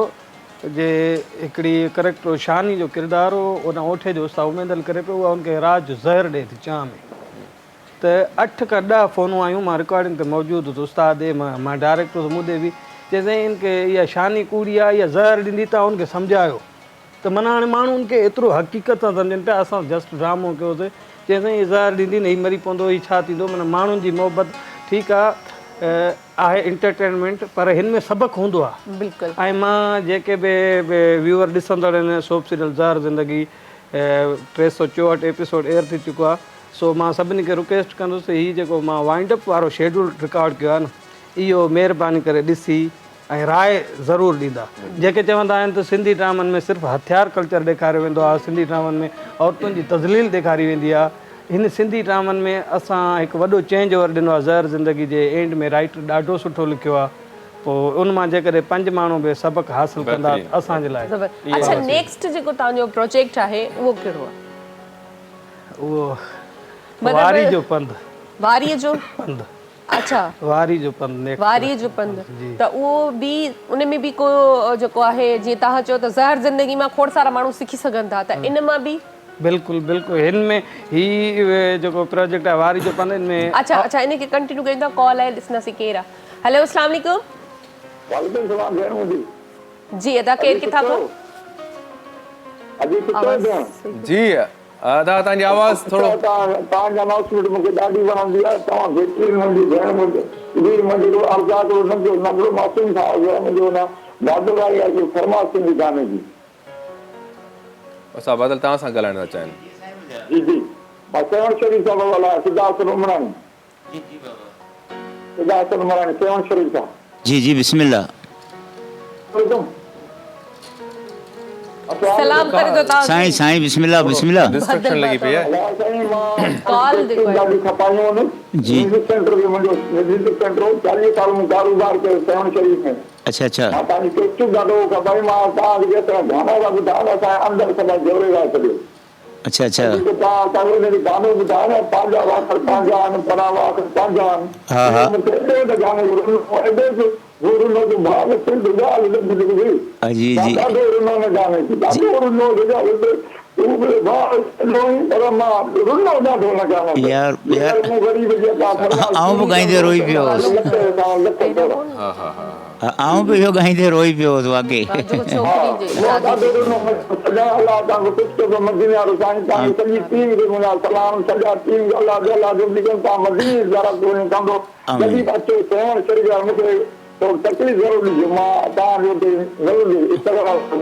बिस्मिल्लाह साईं वॾी महिरबानी बिल्कुलु उस्ताद बादल जे हिकिड़ो सॉन्ग जेको तव्हां ॻायो जेको आहे सो अर्ली मैरिज ते ॻायो जेको तव्हां ॿुधायो की थोरो वरी असांखे ॿुधायो स्टोरी ॿुधायो जेका तव्हां विटनेस कई उनमें आहिनि त थोरे केॾा अहंजा आहिनि पंहिंजा पोइ बि पंहिंजा तव्हां ॿुधायो हिकिड़ो किसो हुन सां हिकिड़ो मैसेज बि कनेक्ट कयो शादी को पोड़े कई पोड़े सां शादी कराई वई उहो अञा बि अलॻि शइ आहे उहा अलॻि शइ आहे उहा अलॻि शइ आहे ठीकु आहे पोइ असांखे कलाम ॿुधायो त पोइ हा इहो मैडम क़ाबिल एतिराम तमामु बहितरीनु सुठो ॿुधायो ऐं अदी तमामु सुठो लिखे थी त मुंहिंजी दिलि चाहे थी सर्कल सिंधी जो कुझु सुठो हुयूं जी पोइ वीचारो अहिड़ो हीणो कमज़ोर माण्हू हूंदो आहे भला जेकॾहिं को मिंथ मेड़ सां नथो राज़ी थिए त पोइ वरी कसम वठिबा आहिनि पोइ मिड़ेई उनखे राज़ी त करिणो पवे थो सो ही वरी सर्कल साहिब बि सुठो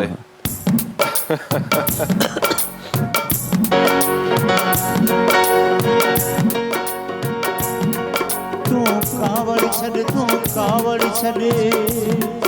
ही कावड़ तुंहिंजी मारींदी पर हिकिड़ी मुर्ग जी यारींदी तूं कावड़ छॾ मोहन जो कसम मकलीअ जो कसम की झर जो कसम नूरीअ जो कसम सिंधू जो कसम सोणीअ जो कसम फूलह जो कसम तोते जो कसम सचल जो कसम सामीअ जो कसम बेदल जो कसम बेकस जो कसम मखदूम शहीद जे सिर जो कसम आतो के पंहिंजे घर जो कसम सभिनीअ जो कसम अथई कावड़ छॾे सभिनीअ जो कसम अथई कावड़ छॾे ही कावड़ तुंहिंजी मारींदी पर हिकिड़ी मुर्ग जी यारींदी तूं कावड़ छॾ जंहिं वक़्त ते लहंदी चढ़ंदी जेको बि लिखंदी पढ़ंदी तंहिं लहण चढ़ण जो कसम अथई ऐं लिखण पढ़ण जो कसम अथई हो सोनियूं चूड़ियूं बाहुन में ठाहूकियूं ठहण जो कसम अथई कॉलेज ॾेईंदी वेंदी हुन अचण वञण जो कसम अथई जो सम्झी सघंदी न आहे कॾहिं सो सर खां पुछण जो कसम अथई दरवाज़े तां मोटाए छॾी ॼण मोर पखी खुआराए छॾी ॿी दिलि त पराई दिलि पर पंहिंजे दिलि कसम थई कावड़ छॾे पंहिंजी दिलि जो कसम थई कावड़ छॾे ही कावड़ तुंहिंजी मारींदी पर हिकिड़ी मुल्क जी यारींदी तूं कावड़ छॾ तूं कावड़ छॾ वरी छा चवे थो जेवियस मरी रोजान तूं तुरबत जी तरफ़ अच जाए न तूं के ताज़ा गुल रख जाए न तूं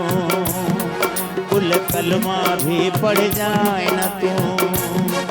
ऐं सुडकी सद कजाए न तूं सद कंदे उठी पवंदुसि ऐं महशर सम्झी जी पवंदुसि पोइ माण्हू पीर सलींदा पिया ऐं मूंखे हू ॾींदा पिया मूंखे कूड़े पीर खां नफ़रत आहे हर दादा वीर खां नफ़रत आहे हिन सिंध जा सादा माण्हू अथई वेचारा मोगा माण्हू अथई ओ बाज़ारी हर बाज़ार सिंधीअ जो कसम अथई कावड़ छॾे सिंधीअ जो कसम अथई कावड़ छॾे ही कावड़ तुंहिंजी मारींदी पर हिकिड़ी मुल्क जी यारींदी हाणे उहो कसम जंहिं पाले ताके जवान कई जंहिं छा छा पे एहसान कई ॼण पूॼण लाइ भॻवान कई जंहिं इल्म अकुल ऐं होश ॾिनई जंहिं ममता मोह भरी दिलि सां हर वेल उथी आगोश ॾिनई जंहिं गीता ऐं क़ुरान जियां पे वर वर नओं नओं पोश ॾिनई केॾियो न कयो मोमिन तूं पर कोई न उन्हनि ॾे गोश ॾिनई जंहिं शहर में तुंहिंजो घर आहे जंहिं शहर में तुंहिंजो घर आहे हर शहरीअ जो कसम अथई कावड़ छॾे शहरीअ जो कसम अथई कावड़ छॾे ही कावड़ तुंहिंजी मारींदी पर हिकिड़ी मुल्क जी यारींदी आख़िरी शइ हिन गुल गुलज़ारीअ ॾे ॾिस तूं हिन साई टारीअ ॾे ॾिस तूं दिलि दर्दन मारीअ ॾे ॾिस तूं अखि लुड़कन वारीअ ॾे ॾिस तूं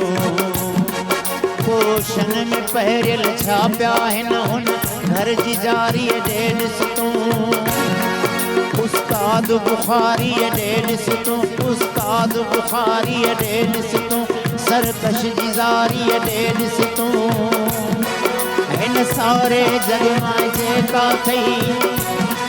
हिन सारे जग में जेका अथई तंहिं चीज़ प्यारीअ ॾे ॾिस तूं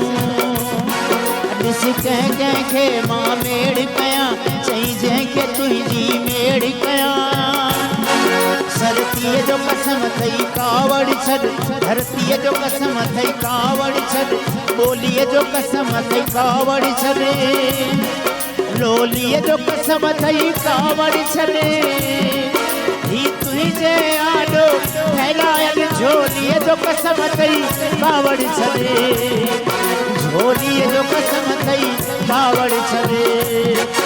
ही कावड़ तुंहिंजी मारींदी पर हिकिड़ी मुल्क जी यारींदी तूं कावड़ छॾ तूं कावड़ छॾ कमाल कमाल कमाल कावड़ छॾ तूं कावड़ ही कावड़ तुंहिंजी मारींदी तमामु बहितरीनु सॉन्ग ॿुधायो हाणे आई थिंक ब्रेक जो टाइम आहे बिल्कुलु सो ब्रेक ते हलंदासीं ब्रेक खां पोइ वरी गॾु मुझे सिंध के सलाम सलाम सुन मुझे सिंध के सलाम सलाम सुन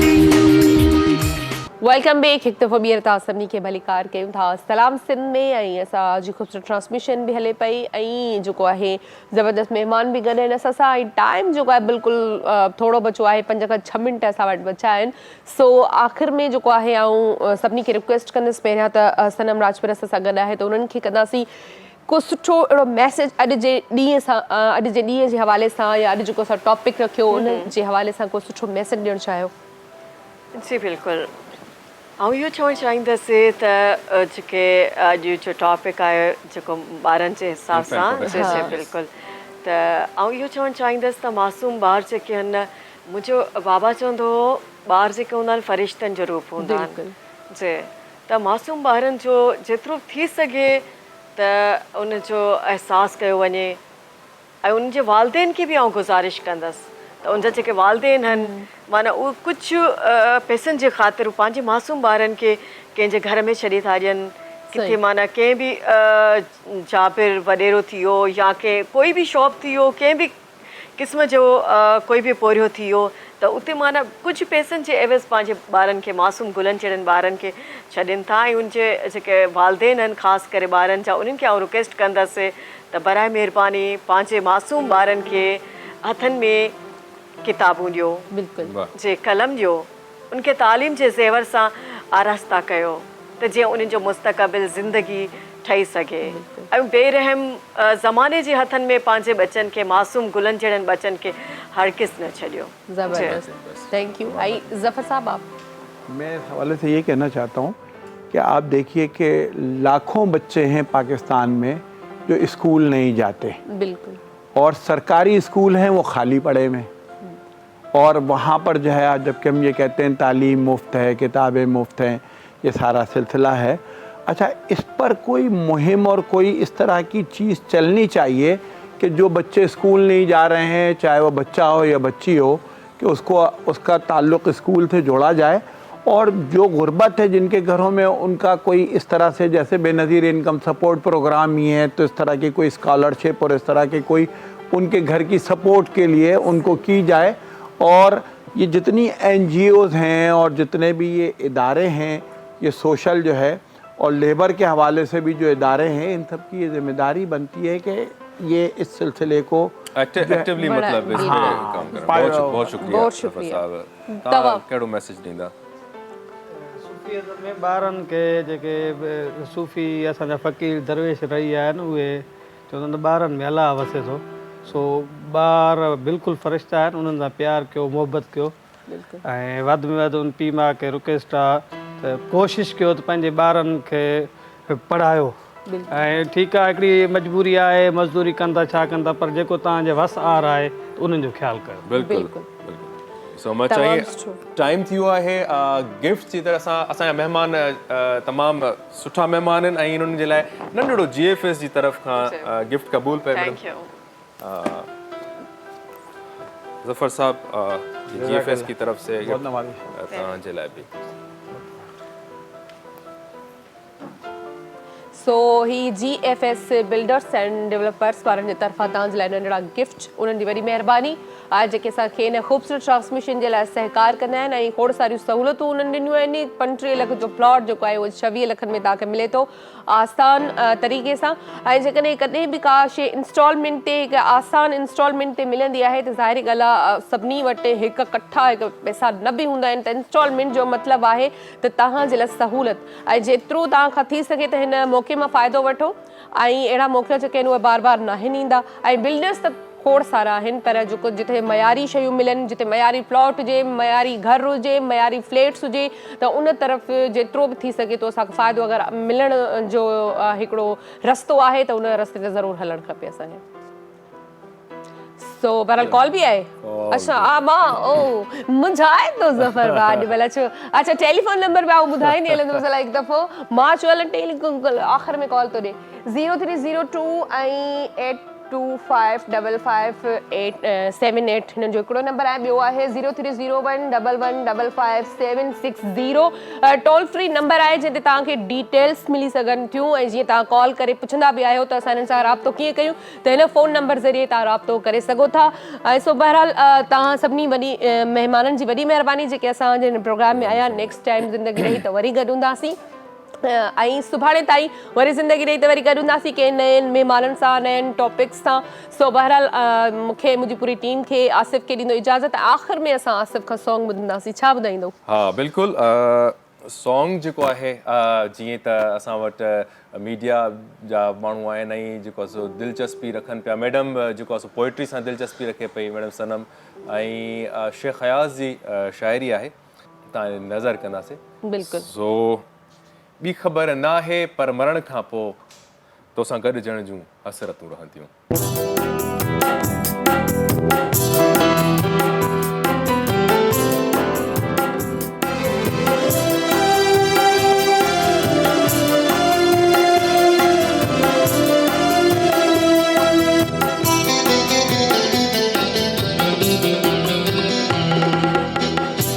खबर ना है पर मरण खां पोइ बि ख़बर ना है पर मरण खां पोइ तोसां गॾिजण जूं हसरतूं रहंदियूं तोसां गॾिजण जूं हसरतूं रहंदियूं बि ख़बर ना है पर मरण खां पोइ बि ख़बर ना है पर मरण खां पोइ तोसां गॾिजण जूं हसरतूं रहंदियूं तोसां गॾिजण जूं हसरतूं रहंदियूं बि ख़बर ना है पर मरण खां पोइ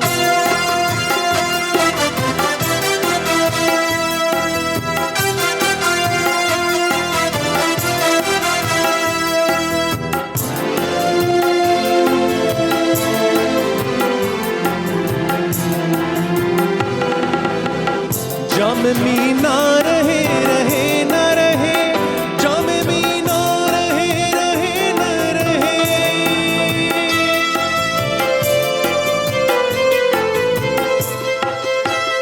जाम में ना रहे रहे न रहे जाम में ना रहे रहे न रहे जाम में ना रहे रहे न रहे जाम में ना रहे रहे न रहे मुझी अखिड़ियुनि जूं आदतूं रहंदियूं मुझी अखिड़ियुनि जूं आदतूं रहंदियूं तोसां गॾिजण जूं हसरतूं रहंदियूं तोसां गॾिजण जूं हसरतूं रहंदियूं बि ख़बर ना है पर मरण खां पोइ बि ख़बर ना है पर मरण खां पोइ तोसां गॾिजण जूं हसरतूं रहंदियूं तोसां गॾिजण जूं हसरतूं रहंदियूं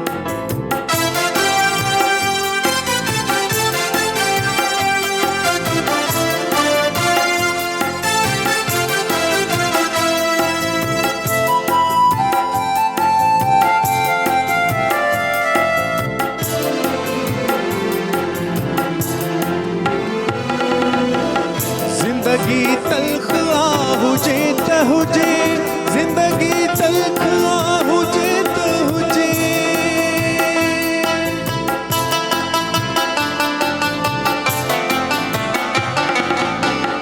जिंदगी तल्ख आ हुजे त हुजे जिंदगी तल्ख आ हुजे त हुजे जिंदगी तल्ख आ हुजे त हुजे जिंदगी तल्ख आ हुजे त हुजे रूह में सो मलाहतूं रहंदियूं रूह में सो मलाहतूं रहंदियूं तोसां गॾिजण जूं हसरतूं रहंदियूं तोसां गॾिजण जूं हसरतूं रहंदियूं बि ख़बर ना है पर मरण खां पोइ बि ख़बर ना है पर मरण खां पोइ तोसां गॾिजण जूं हसरतूं रहंदियूं तोसां गॾिजण जूं हसरतूं रहंदियूं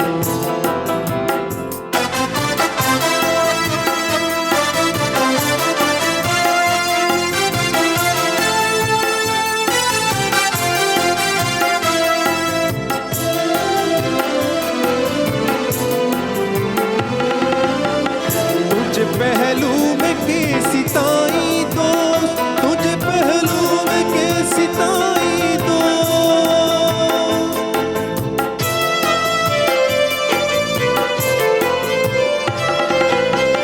तुझे पहलू में कैसी ताई दोस्त तुझे पहलू में कैसी ताई दोस्त तुझे पहलू में कैसी ताई दोस्त तुझे पहलू में कैसी ताई दोस्त इब्ने आदम जो जन्नतूं रहंदियूं इब्ने आदम जो जन्नतूं रहंदियूं तोसां गॾिजण जूं हसरतूं रहंदियूं तोसां गॾिजण जूं हसरतूं रहंदियूं बि ख़बर ना है पर मरण खां पोइ बि ख़बर ना है पर मरण खां पोइ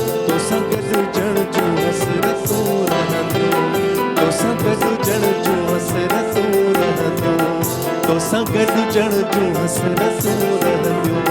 बि ख़बर नाहे पर मरण खां मॉर्निंग शो सलाम सिंध जा तमाम एपिसोड्स ॾिसो हाणे HD क्वालिटीअ में। विज़िट करियो असांजो YouTube channel Sindh TV HD।